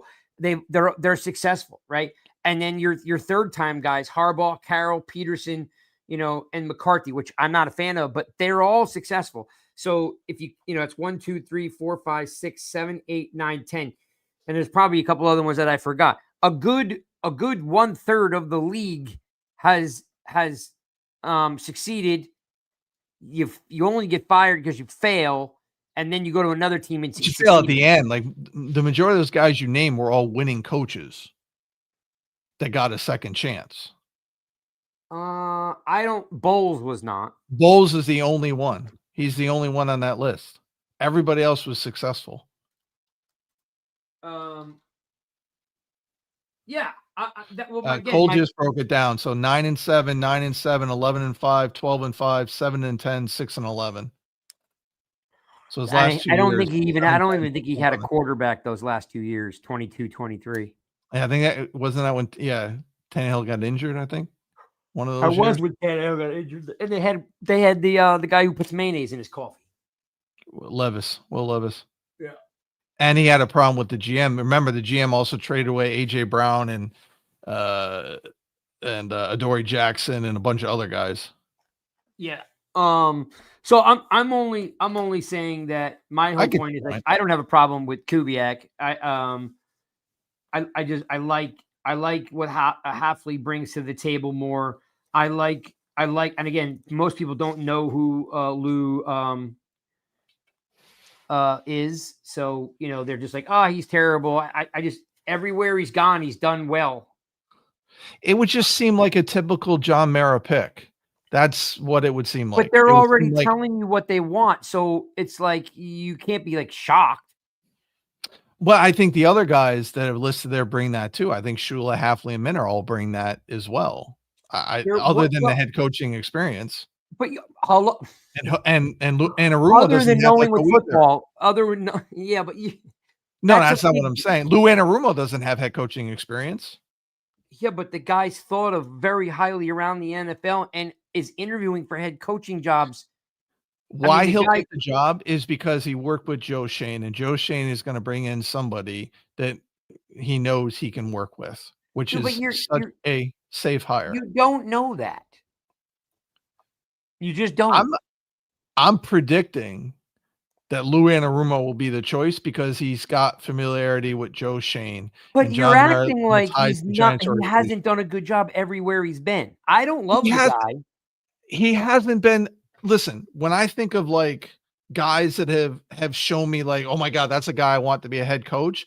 Lou Anarumo is not that guy. I don't look and be like, oh my God, he's been since great as a defense coordinator. He's got to be a head coach. I never think of him that way. Not once. His defenses have not been top in the league. Name me a time his defense has been top in the league. Somebody look that up. Yeah. And by the way, other than Craig, you're dismissing the fact that he went to the Super Bowl and beat the Chiefs. I'm not That doesn't count for anything? I'm saying that he gave up 24 points. It's not like he shut him down. It's not like he had Joe Burrow. It doesn't matter. He stopped the best. He stopped the best quarterback in the league. I'm not hating on Lou Anarumo, but he's not my top choice, and it would be a typical hire to hire. He's not my top choice either. But you're dismissing a guy because you can interview him, but I don't think he's going to bring what we need. I don't see it. I never, and listen, I followed him. I paid attention to what was on the Bengals. It's not like I don't know who Lou Anarumo is. Then that's the same thing for your guy. The guy has no experience. He's a daddy boy. I didn't talk about Anarumo because he doesn't have experience. I'm talking about he hasn't had a top level defense. Nowhere he's been has he had a top level has no defense. Experience running an NFL team at any level. You don't want to give nobody wants to give Antonio Anarumo. Pierce the job. Nobody wants to give Antonio Pierce the job. But that's different. Antonio Pierce hasn't been successful as a D coordinator anywhere. Chris Shula is being groomed by arguably one of the better head coach developers out there, Craig. Dude, he's just Sean McVay Tree has nothing but success in his league, and he's grooming him more than he's groomed any other coach he's had. Yes, that excites me. Well, and it can. And it's not going to be enough to run the biggest in the biggest market because his last name is Shula and McVay pays attention to him. It's not going to. You don't think the New York market understands what Chris Shula can do? They absolutely understand. He hasn't done anything. What he's doing. He hasn't done anything. He's made that Rams defense great the last 2 years. Stop it. Giants fans know about Chris Shula the same way they know about Jesse Minter and Jeff Hafley. Shula. They know, but they know what he's doing. They know how good he is. They just watched him shut down Seattle's high-powered offense. They just watched it. Stop. Nobody knows. No, you're just making stuff up, man. You're just making stuff up. I don't make anything up. I speak facts. You're just making stuff up. I don't make anything up. Yeah. Dude, oh my God. You just said he's grooming him more than anyone else in the history of football. That's not what I said. I said grooming him more than any other coach McVay has worked with. And McVay's coaching tree has been successful as head coaches. We're talking about Shula. And Shula is getting groomed by Sean McVay. Who cares? It doesn't mean who's grooming him more than Sean McVay has groomed any other coach that he's had. Another wonder boy who's got no experience. The brain cells are escaping from your head tonight. It just disagrees with you. That's all. Because you're making this statement because you like him. Because you like him, it has to be right. That's it. No. Yeah. I said Hafley, Minter, and Chris Shula. Chris Shula is my top choice. Because you like them, that's the right answer. I don't even like Lou. I'm just trying to make the point that when you're making a rational decision, you're looking at the whole picture, and I don't even like the guy. You're just saying you like them, so it makes it right. I'm looking at the big picture. I'm clearly looking at the big picture. Okay, how is that possible? Let me slow it down. So the big picture. Sean McVay's coaching tree has been very successful as head coaches. Chris Shula has run he's been in every coaching position within the Rams organization. So he can be a CEO. How many interviews has he gone on for a head coach? I'm sorry. How many interviews has he been on for a head coach? Why would he go on an interview last year? First year as defensive coordinator. Since he has been so intricate with every watch to see how many interviews he gets this offseason, and then come talk to me. Dude, everyone's going to interview for everything. It's you're making it out like everything's got. Okay. Who's not going to get an interview? I just explained the big picture. No, you're insane. It's all the big picture. You make 0 cents. Position. How am I making 0 cents? He's been in every coaching position with the Rams organization. But he hasn't been good enough to interview for a head coach. He's only in his second year as a DC, Craig. Nobody's going to give an interview after 1 year. You want a guy with 2 years of DC experience Absolutely. to run your franchise. 2 years of success. That's why I don't want Clint Kubiak to interview. He's only had 1 year of success. How about then? Why didn't we keep Judge? Because they couldn't do it. How many interviews has Jeff Hafley gone on for a head coaching position in the NFL? Let's look it up. Probably zero. None. How many interviews has Jesse Minter gone on for head coaching positions in the NFL? Minter was already tapped by Harbaugh. He never had to take an interview because Harbaugh brought him with him, guaranteed him a job in the NFL. He didn't need to take a head coaching job. Harbaugh already said, "I'm taking you when I leave." He's in there. Nobody interviewed him though. He didn't need. He's still going to interview him. He's second year as a DC. And he worked under both Harbaughs, John and Jim. He'll get as many interviews as Shula. That's my point. Those are the three guys I mentioned, and all three guys have not gotten head coaching interviews before, and all three are qualified candidates to become a head coach. They're not. Now you're saying Jeff Hafley's not a qualified candidate? Shula is not. Hafley is.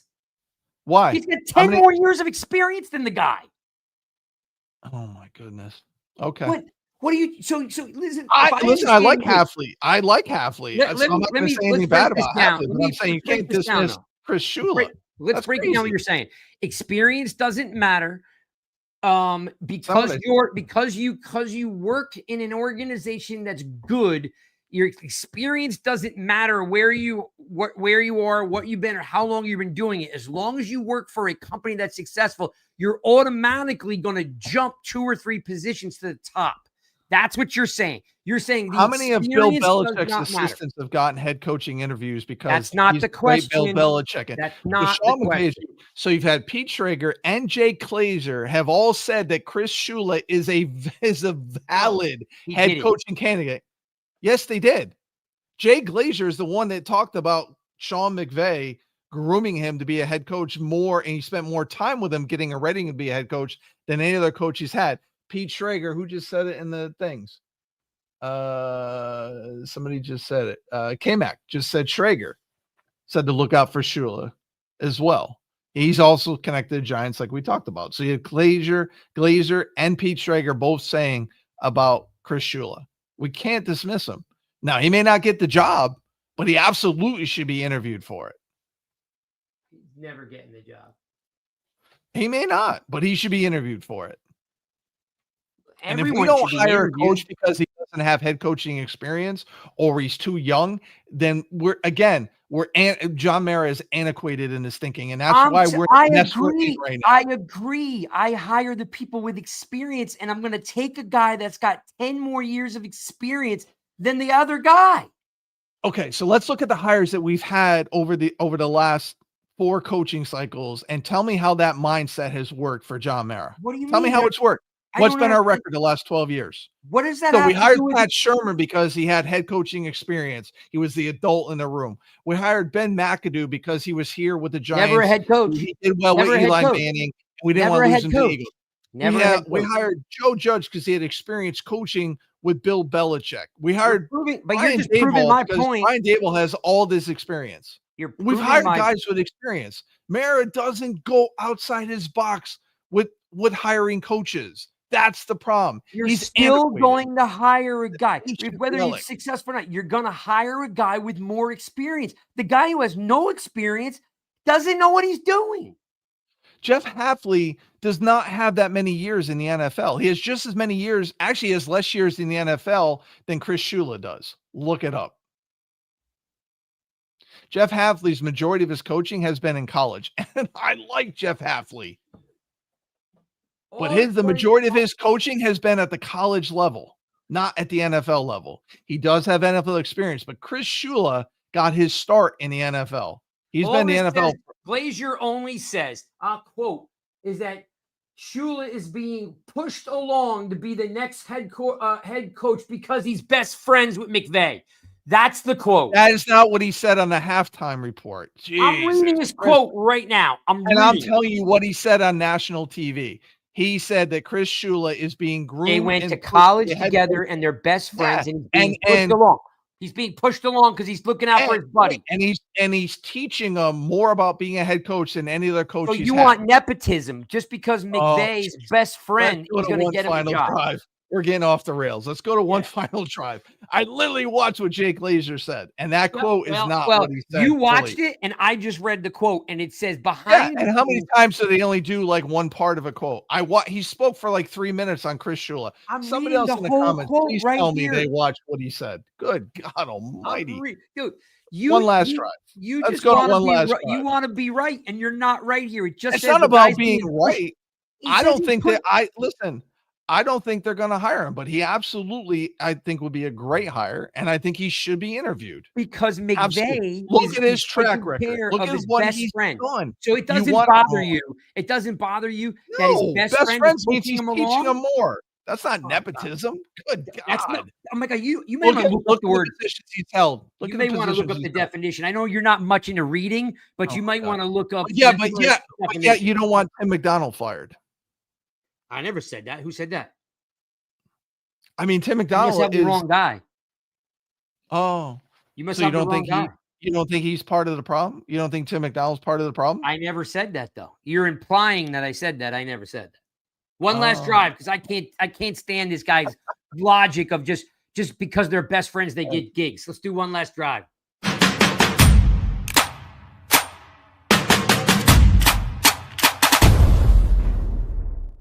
All right, from this point on, we're only talking about who's friends with who. So if you are not friends with someone in the chat, I will not take the question. Oh, my goodness. Let's see. What do we got? Anyone else notice that in the first drive, a.k.a. the scripted plays of every game look great, but then the O doesn't look good afterwards? Mr. Kessler, who are you friends with? We can only take your question depending on who you're friends with. So if you are friends with anyone here, let us know. He's friends with both of us. Okay. He does sit next to me at the Giants game. I mean, I don't know. I mean, you want to take this one? Go ahead. Yeah, it's the same all the time. The first drive, how many times have we scored on the first drive this season? And then everything else happens. I say it all the time. Kafka does not have a feel for a game. Now, it was a little better this weekend for sure. But yeah, it happens every week. It's the same thing. We score, and then we go 3 drives without doing anything. It's like everything shuts down. So, yeah, same thing. I think some of the really good coaches, by the way, have always said, if it ain't broke, don't fix it, and you go back to it until they stop it. I mean, that's always been a thing in football, right? So if you start with those opening drives and we do really well, they don't go back to it. Sean said it 3-4 weeks ago. Why did we start off throwing the ball to the tight end and then after halftime never go back to it? So you can see that there's an issue with returning to what works because you're trying to outsmart yourself. You know, at the end of the day, there are people that try to be the smartest guy in the room, and it just hurts them because they don't realize that, you know, it's okay just to do what works, you know, like McVay and his staff. All right, give me something else. Will Russ be a healthy scratch emergency QB when Dart comes back? Dude, oh, man, Drew, I don't even know what to begin with that one. I mean, Russ has got to, at this point, see the writing on the wall that, you know, it's over. I don't know. The organization is not big on, what's the word I'm looking for? Embarrassing people.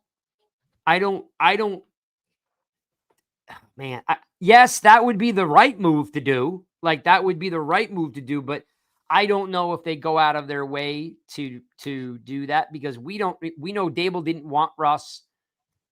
So someone had to want Russ, whether it was Kafka or Mara or Tisch or McDonald. Like, we don't know who wanted Russ, you know, so someone in there is going to be like, no, don't. Shane may just say, hey, look, we're not going to go out and embarrass this guy on his way out. But he should be a healthy scratch, yes. I mean, he probably would be the Winston role. They may not call him that.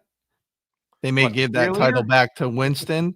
Well, no, they may make Winston the emergency, like, because you can still suit up. You can still, how do you make Winston the backup, and then when Dart comes back, you then put Winston the starter, elevate him over? Like, you can't do that. Like, and I think Russ would be fine. Like, Russ gets it. Like, he's about building his brand now. I think he knows this is it. He's done. So I don't know how you can make him the backup quarterback. I don't know how you can do that. Yeah, I mean, I would say yes, he deserves to be a healthy scratch. Whether they do that doesn't seem. I've never seen the Giants go out to embarrass anybody, especially since they had to eat crow by benching Eli Manning for Geno Smith that one time. I don't think they'll ever go back on and go do that again. That was a hard pill to swallow. What else we got, Chris? Any chance Shane fired at the bye, assuming we'll be 2-11? My personal thing, K-Mac, is the same reason why they're not firing Bowen, because they're trying to not show an all-out sinking of the Titanic. If you just keep firing coaches, it shows. It just says to the NFL, we're a mess. Everything's a loss. There's nothing of value here. We're not even an NFL franchise. So I don't think at this stage after today, I think that, Shane has already been guaranteed to help find the next coach, whether that's in a, superior role or a backup role. That's already been, established. And so, no, I do not think Shane gets fired at the bye. You want that? You want to take a piece of that or no? I agree. Yeah, I don't think he'll get fired at the bye. That's not Mara's way. It's bad enough to fire the coach. I don't even think it's an NFL way. Like, if you look at when guys get fired, coordinator gets fired, head coach stays. Head coach gets fired, coordinator stays. I just think it's an NFL thing. It's a bad look for a franchise to burn everything because you look like a clown show. Free agents aren't going to want to come there. Like, you can't burn it all down at one time. Right. I mean, the Jags fired Trent Baalke after the interview process was happening with head coaches, and coaches were like, yeah, we don't want to work with this guy. So, I mean, I don't think Shane is 100% safe, like came out initially, but we'll see. Yeah. Oh, yeah. Yeah. I think we're pretty much lock and step on that one. I think it's just an overall NFL type of, look, hey, the organization's still strong. We're not winning, but we still have conviction in what we want to do. What else we got? Right. Got any other ones in there, Chris? No more questions? Oh, wait, he's waving at me. Oh, wait, hang on. Is he chatting with me? Oh, he's shaking his head. He said there's no more questions. All right, well, let me see. I got one here. That's because we covered a lot tonight. How many fourth quarter leads are they going to screw up? Enough's enough. Dude, the season's not over. Right. So it can always happen. Tudo. All right, OG. Thank you very much for the sticker. Appreciate that, man. 100%. Appreciate that. Drew's, what's up, everybody? I'm just looking at what's this got to say, Craig? The drawing of you looks better than the real thing. That's mean, Mark. That's just mean. It's totally mean. And by the way, Mark, I want to let you know that this picture looks like Negan from the from Walking Dead.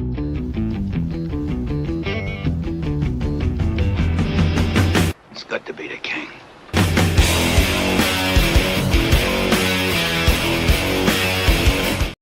See, that looks like Negan. And sure. Mark, that was so mean. What movie is that from? That guy was so mean. Hangover. What other? We got anything else hanging around? I'm just trying to screw. And by the way, I mean, I always try to give you guys shout outs, for everyone that's, in the room. And, it's Brad and Mark and Drew and Tuto and Rob was in here. Oh yeah, Alex, RC Yep. Oh yeah. Right. Alex. There's Tom. Then there's the BBI guys, John or Eric, maybe both. Shout out to I'm just scrolling through. Cold, of course. Mr. J Verdi. Jay Verdi in the house. I'm just rolling through, see if I missed any. Oh yeah, Rob. Hey Rob, what's up? Always good to see you in here. I'm just rolling through. If I miss any of you guys, I apologize. Alex, K-Mac. Oh yeah, Mr. Verdi. And again, if you guys got questions, you want them in there, drop them in. Yes, missed it at the tailgate. Yeah, I'm beaten down, man. I've been beaten down. It's hard to go, but I'm in the middle of lacrosse recruiting season, so we've got like tons of tournaments and stuff like that for fall ball because it's really important. So in the lacrosse world, college coaches can't talk to you to September 1st of your rising junior year. So we're in the middle of that. And thanks, Coles, that he agrees with that. It's very mean out of the both of you. My feelings are hurt. I originally I was kind of hot on Spags, but I've kind of cooled on Spags a little bit, though. Again, some of these guys like Reed and these guys, they do, the trees. We're talking about trees and having a joke at trees. The guy that has been talked about in certain circles is Stefanski. He's a two-time coach of the year. And it's interesting because the Browns are very similar to where the Giants normally are. They just don't have any talent on that roster. And I don't know how they have such a bad roster every single year. And again, I think it comes back to what we've talked about for years is you just need the right quarterback, and they just keep bringing in the wrong quarterback. They do. They had the right quarterback and they let him go. They had Baker Mayfield. Yeah. Led him to a playoff victory or playoffs, and they let him go. Stefanski is messing up everything when it comes. He's the one that wanted Deshaun Watson. Yeah, I don't want Stefanski. I don't know why he's getting a lot of talk. I don't know why people I want. You know exactly why no offense, but he's a two-time coach of the year. What has he done in Cleveland other than I just don't think anybody. Don't want him. Don't want him. I'm just saying this as being objective as I can. I don't think anyone does well in Cleveland. It's a place you go to die. You know what I mean? They don't do well when they leave Cleveland either, coaching wise. Again, are we talking? I mean, other than Belichick. Belichick did well in Cleveland. I haven't really looked at all the coaches that came out of Cleveland, but they're probably all still coaching somewhere in the NFL. Daboll was in Cleveland, I think, if I'm not mistaken, at one point. All right, someone in the chat, or maybe Chris, somebody look up I don't know, who was the head coach the longest in Cleveland. Find their tree and see if Mark Daboll was coach of the year. True. Yeah. True. And by the way, we won a playoff game. So yeah, we can't I don't understand you guys sometimes. You confuse me. Yeah, he was coach of the year and we won a playoff game. That was that year. It doesn't mean someone doesn't implode after that, but that year, and we've already said that Daboll's a great offensive coordinator. We're not saying that you can't dismiss what these guys have done. You guys are always like, they were great yesterday, but they suck today. Stefanski's a two-time coach of the year. It means, and he's imploded ever since that. He's imploded. Like he's the reason why he's one of the main reasons why Cleveland is bad as they are. All right. Show's over. It's the worst team in the NFL for 40 years. And you're going to blame that guy. He did not want Baker Mayfield. Okay. He wanted Deshaun Watson. I got that, but they're not bad. And he coached well. I'm sorry. He coached well. He's overrated. He's two-time coach of the year. It's voted by his peers. He's overrated. Yeah. He's overrated. Nope. Don't want him. Don't want him. So then from now on, everything if you bring up any awards and any guys, I'm going to say it's overrated because you're okay. How can it be overrated? It's voted by his peers. Okay. His own peers told him he got coach year. That's great, but it doesn't mean it means that his peers. He's been there. How many years has he been at Cleveland? He has not done anything that has said, you know what? He's going to be a great coach for the New York Giants. 31 other coaches said he was the best at what happened that year. That's great. 31 other coaches said Brian Daboll was the best. They know the best. They know more than anyone on the planet. Okay, so for that year, all right, because they look at Cleveland and go, oh, well, if he got him to the playoffs, he's got to be a great coach. What has he done? They are not voting him because of one stat line. We're arguing about the wrong things. I don't care. That's great. I'm not dismissing. You got coach here. That's great. But doesn't mean that doesn't mean he needs to be the next coach of the New York Giants. No, Because every other year he wasn't coach of the year, he's been ass. you can't dismiss this stuff. Like, Sure, I can. I can. You know why I can dismiss it? Because we've had 12 years of being ass. I'm dismissing anything that doesn't feel. I'm dismissing Mike McCarthy. You know why? And you're dismissing Mike McCarthy. You know why I'm dismissing Mike McCarthy? Because we both know no matter how successful he's been, he's had Dak Prescott and Aaron Rodgers as his quarterback. And he can't get to this. He's not getting us to the Super Bowl. Are we now dismissing? So we're not going to have Mike McCarthy because Mike McCarthy's not going to get us to the Super Bowl. Do you want Mike McCarthy as our head coach here, Craig? No. Then you're dismissing his track record of being a winning head coach and a very successful head coach. No, so we can dismiss him. But I know why I don't want McCarthy. You don't. You're just saying Stefanski's. Cole just said it. Stefanski has had one winning season with the Browns. It's the Browns. It's the worst team in the country. He doesn't put the players on the team. You want Kevin Stefanski as our next head coach? I want him to get an interview, yes. And if he's the right guy, I want him. God. Okay. Nope. All right. 31 other. We're going to be in the same position. We keep. You don't know that. You don't. I do know that. You know how I know that? Because his track record in Cleveland tells me he doesn't have a winning record. Listen, it doesn't matter. It doesn't matter. Pat Shurmur was there when Cleveland was the worst organization, and we hired Pat Shurmur. Pat Shurmur is a great OC. Pat Shurmur is a better OC than Kevin Stefanski.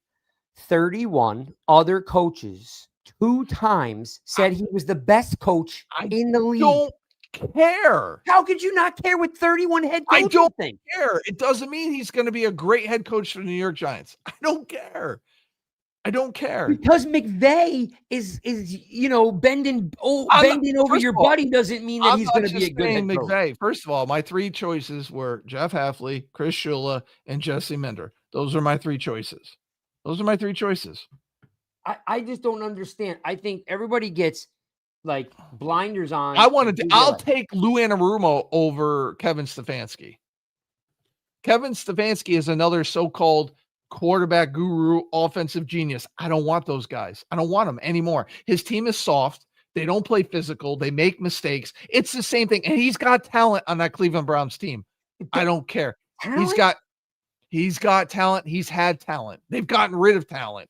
Oh my goodness. They have talent. Okay. I must be. Kevin Stefanski is 42-49 for his career. I don't care what organization he coaches for. Cleveland Browns are the worst NFL franchise in 40 years. So let's hire him as our next head coach because he coached for the Cleveland Browns, who are awful. 31 other coaches 2 times said it doesn't matter. It doesn't matter. He's 42-49. Then okay. Then McCarthy's 174 and 112. Then he should be the head coach. I would take Mike McCarthy over Kevin Stefanski in a heartbeat. Without thinking twice. You're losing credibility as you go. Actually, I'm not. I'm really not. I'm gaining credibility. No. In your mind. I don't want Mike McCarthy because I don't think he'll get us to a Super Bowl, but he will get us winning. He will get us into the playoffs, and he'll probably get us a playoff win. He'll consistently win as the New York Giants head coach, but I don't think he'll win us a Super Bowl. That's the only reason I'm discounting Mike McCarthy. Mike McCarthy should not get a 3rd chance. Why? Why? Because you named other coaches. No, he didn't suck for the titular chances. He's got a winning record. I didn't say he was 174 and 112.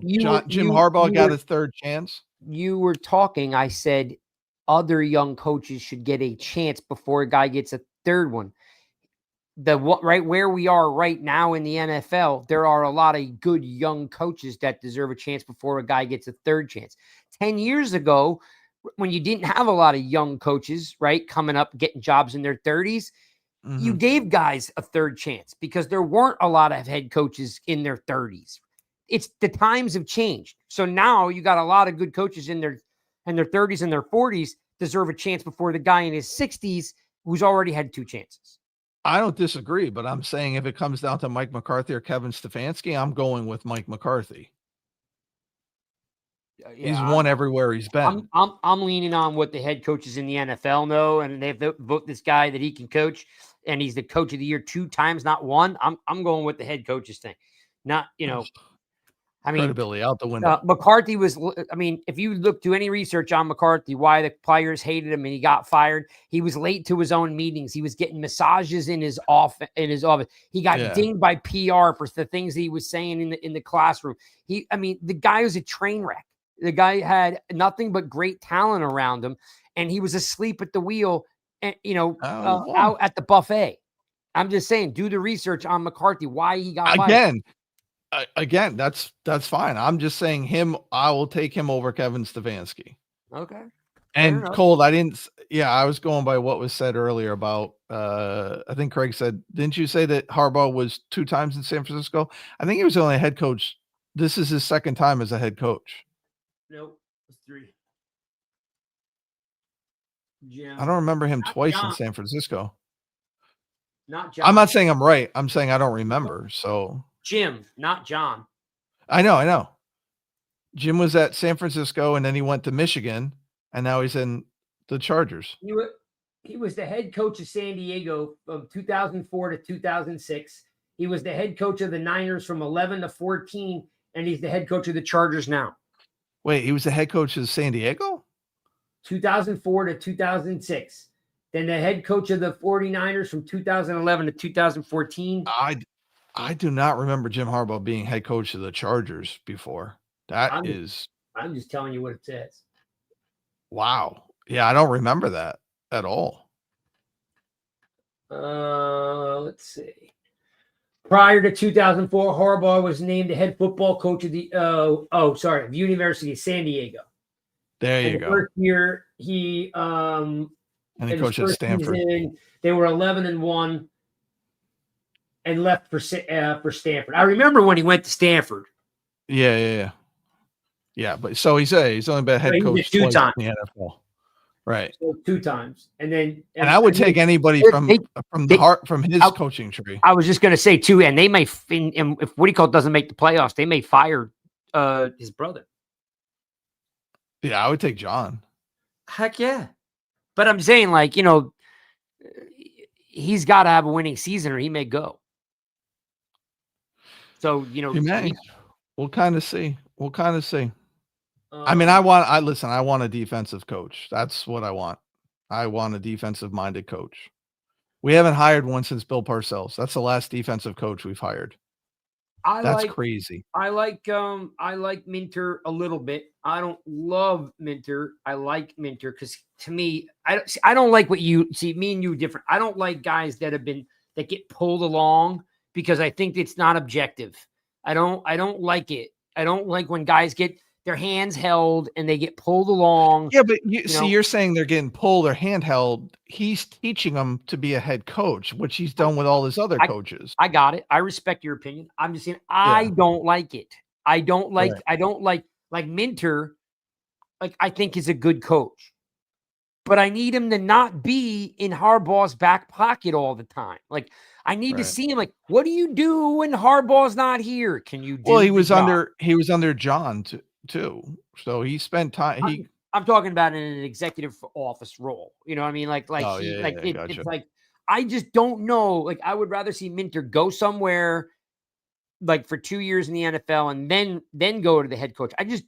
I'm not a fan of guys that bring their guys along because I feel again, not Kubiak, Chula is probably a really good coach, but I don't know it because I don't know if it's McVay, right? I don't know how much of it is just being pulled along. I have no idea. We only know what we know. But as a defensive coordinator, that's not McVay's influence. But he's a head coach. He's supposed to influence both sides of the ball. That's why we hated on Daboll because Daboll didn't have any influence. So he gave away the play calling so he can oversee all the other departments. So, McVay's going to be like, hey, I want an aggressive style. He's going to say that, but he's not going to be calling plays on defense. He's not going to be doing that. But he's still overseeing, he's still involved. I'm just saying I personally don't like, again, I'm not saying that guy can't be good. I'd like to just. But if see I'm him going to look do at it without- coaching trees, I'm going to look at the Harbaugh coaching trees, and I'm going to look at the McVay coaching trees. well, why not Reed? Name me one of his coaches that have gone off and done well. Peterson won a Super Bowl, And then what did he do? and Gruden won a Super Bowl. Gruden's not off. Well, is he off the Reed tree or is he off the Holmgren tree? He's off the Holmgren It might tree. be more considered Holmgren, but Yeah, and by he's the on way, Holmgren. the head coach of the Buffalo Bills is in the Reed tree. McDermott is? I mean, McDermott came from the Eagles. Let me look up when they split. Yeah. Reed might have been gone already. I got to look that up. I'm not hating on Andy Reid, but I don't think he's produced a lot of I actually head think coaching. I think he's got some good guys in there. Maybe not great, but he hired Matt Nagy as the offensive coordinator. Like, what was he thinking? Yeah, I don't know what he was thinking there. What was oh my God, why did I just blank out on the Bills coach name? Sean McDermott. By the way, a defensive guy, by the way. Yeah. I think it's time for a defensive guy. I do agree with that. So Sean McDermott has been with Buffalo. Wow, he's been there since 2017. So he was with the Eagles from 2009 to 2010. So I just need to find out if he was there with Reed or he was gone. I don't. So he's only there 1 year. Eagles defensive coordinator 2009 and 2010, 2 years. Okay. But I'm trying to see if Reed was still there. Or I could just look up Andy Reid. If anybody can tell me, someone tell me when did Andy Reid go to when he went. I'm looking up now. When did he go? And 2013. All right, so he was there. Yeah, he was there. Yeah, so McDermott is a Reed guy. And then did what's his name? D'Amico Ryans? Did he come from Reed? No. It might have been Spikes. He came from Kyle Shanahan. Okay. It might be Takeo Spikes, who was a player for Reed. Yeah, he was a player for Spikes. But I think Reed's got a couple dudes. Like I know Deuce Staley's been climbing up a lot of boards, in a couple organizations. Trying to think. There was a couple guys. I think Reed's got a couple guys. There's some guys that just can't produce anybody, No. I do like Hafley. I do like Kingsbury. I don't know if he's a New York guy, but he's worked with 2 stud QBs. Who? Kingsbury. Yeah, I don't want another offensive guy. I don't trust Cliff Kingsbury. I just don't. But why? As an offensive coordinator, sure. But I just don't. He's not coming here to be an offensive coordinator. That's what I'm saying. Like, I like him as an offensive coordinator. I just don't trust him as a head coach. I just don't.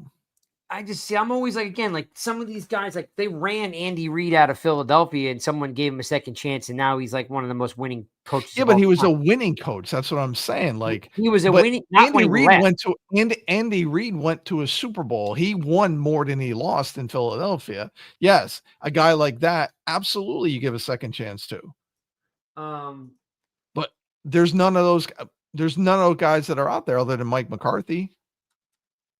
No, and the fact that they're thinking about Arthur Smith too. Nobody's coached as long as McCarthy yet. That's what I mean. But nobody's been successful. Like Arthur Smith, didn't have a winning record in Atlanta. They ran him out real quick in Atlanta. They don't even like him in Pittsburgh. Yeah, as the OC. Matt Nagy, they ran it like, woof. The Nagy things. Just I don't get it. Probably because the Andy Reid thing, because that's where they got Kafka from, right? From Andy Reid. So that's probably what they're thinking, which again, yeah, no. No. That's amazing. Like, and Tomlin, he can't get out of the first round of the playoffs. Yeah, he wins and he won a Super Bowl, but man, he's botched things there too. Like it's what I get it. I get Giants fans thing. They just want to win, right? I understand that. So yeah, you bring Mike Tomlin, Mike McCarthy, they're going to win. So do you want to win and make the playoffs and lose in the playoffs? Or do you want to hire somebody who can be here for a long time and potentially win a Super Bowl? Like, it's just what your priorities are. So I get it. Think about this. Andy Reid, and again, I'm in this market. So I see like what happens with the Eagles. Andy Reid got fired, right, in 2012 for going 4-12, right? Yeah. The year before that, he was 8-8. The year before that, he was 10-6. The year before that, he was 11-5. The year before that, he was 9-6. He had one bad year. They fired him. I know. After all that successful years, I kind of blocked it out. I think the biggest thing was they never thought he could win the big game because he didn't favored run the ball. McNabb, and they couldn't win with McNabb because he wasn't a thrower. So they relied on Westbrook to do everything. Because he was 130-93 in Philadelphia. Ready for this? And he's 148-57. They're very similar, Yeah, and he's had two very good quarterbacks in both stints. Mahomes took him over the top because Mahomes was definitely better than McNabb. McNabb was a very good quarterback, but Reid would not run the ball in Philadelphia. He gets to Kansas City, he started running the ball more, and that helped him because in December that's easier to do. Cole brought up a good point too. McDermott and John Harbaugh are both under Andy Reid, so Reid does have guys from way back, but his more recent, like underneath the Kansas City coaching tree, not so much. No, the Philadelphia coaching tree, Reid. Yes, yeah. I only really know him. I only know the Eagle stuff because it's in my backyard. You know. I like Andy Reid. I think he's a great coach. I'm not saying anything bad. I'm just saying, other than those two guys, nobody in Kansas City he's produced to be a good head coach. Like I know, like so that's why I asked you about the Kingsbury thing. Since he's been there, in 1 year, Washington scored the second most points in the history of the franchise, and then they scored the second most points in a season in the franchise history, and then third most rushing and total yards in the franchise history. Like that was last year, right? Yeah. I'm soft like, that's pretty amazing to do. And no, it's impressive. Granted, they had a softer schedule. What's he doing this year? Well, he lost McDaniels. He's screwed. Yeah, he lost Daniels, but he lost Daniels a few games last year. Mariota came in and did well. Yeah, they're just the whole team is whatever. So I don't know if there is the right guy. Like, none of us are going to know who the right guy is. I just want him to go about the process the right way. That's what I want. Like, I actually want them to hire a president of football operations, which I don't think they'll do, but it's what they should do. And I'm just worried that if you're going to hire a guy because he's got ties to Joe Shane, they worked together before, Shane's worried about his job, like, this is going to be a very cover the job, Craig. We can all agree on that. You have Jackson Dart, you have Malik Neighbors, you have Abdul Carter, you have Brian Burns, you have Thibodeau. You got all those guys, right? Like, you should get the very best coach that's out there. It should not be hard to find the best candidate. That's what I want to see. Yeah, I think that that's why, like, the thing about Joe Sheen is so weird because, like, we half the fan base can't stand him. Half the fan base is indifferent or they kind of like him. But why is this team such a coveted job? Because it has 5 key players. Yeah. It's got, he renegotiated with Thomas to bring him back. He traded for Burns and he drafted Scatterboo, Dart, and Carter. And he just happened to have, Dex and he drafted Thibodeau. Like, so he's, and he brought in Illuminar, if you want to consider him, a good player. He brought in Runyon too. Yeah, which but I'm gonna, but they're not A players, like cornerstones. I get you. Yeah, I got you. So, like, I want to be right there and be mad at Shane because, like I said, all those things that bother me, like, why didn't you sign up Hodgins when Neighbors went down and gave them something to throw at, or why didn't you, like, go find a cornerback instead of putting Corey Black in there? And, like, I realistically, as I said earlier to Dunleavy, I think they only signed Hodgins because he looked like he got caught with his pants down, letting Humphreys get signed to Denver. Like they wouldn't keep him on the active roster, and they ran out of elevations. So, I just don't know about Shane. But in hindsight, if this is a coveted job, it's not a coveted job because it's the Giants. It's a coveted job because the Giants have 5 players that you build a team around, and they're all Shane guys or renegotiated Shane guys because Thomas. I also think the Giants lore plays a role into that too. Say what you want, how we've been the last 12 years. We still have 4 Super Bowls. It's one of the founding teams of the NFL. Like there still is that Giants mystique that's out there. And Cole, real quick, I see what you're saying, but that's not what I'm talking about. We need a president of football operations who actually Joe Shane reports to him. I know that Abrams is what he is and all that, but we need a president of football. Yeah, we need a president of football operations who is above Joe Shane and reports to John Mara, and not have John Mara reporting. We need that buffer from Shane to John Mara. That's what I'm saying. And like let's give some credit to San Francisco because they brought in a son of a legacy coach with Shanahan and brought in an ex-player who I don't know if any of us at the time thought John Lynch as a GM, get the heck out of here. And it turned out, and they've done wonders with that team. Like I always thought Mike Mayock was a pretty smart guy and would have done well. There are franchises out there that can't get out of their own way, and there are a handful of them. The Giants are trying to dig themselves out of that hole, but the Raiders and the Jets and the Browns are 3 of franchises that, regardless of what they do, they can't get out of their own way. So those coaches just look what Dan Campbell turning around the Lions is monumental. Like, how does that guy not the coach of the year? Right. That's what I'm saying. Like it's crazy, but yeah. So there's a lot going on. I don't know. You hope. What I hope is, like you said, that Shane maybe gets some help. Shane's been getting a pass, but again, I can't kill him because there are 5 guys on this team. Although by all accounts, Dart is not the guy he wanted to draft. That is true. But when Daboll said to get him, he went back in the first round and got him. He did. When everyone else was like, he's not a first round pick. I do. I'll give him credit for going and getting the guy that the coach want later on. Absolutely. Yeah. Let me throw Coles up there. Says, I said to Craig on DM, why don't we have an ops guy to Shane's report to so he is a buffer between him and the owner? Like, he did. I've been saying that for years. Me and Spartan have been saying that for 2 years now. Yeah. Yep. Cole hit me with that last week, and it's just true. There is and I don't mind. The guy who bothers me the most is the player personnel guy.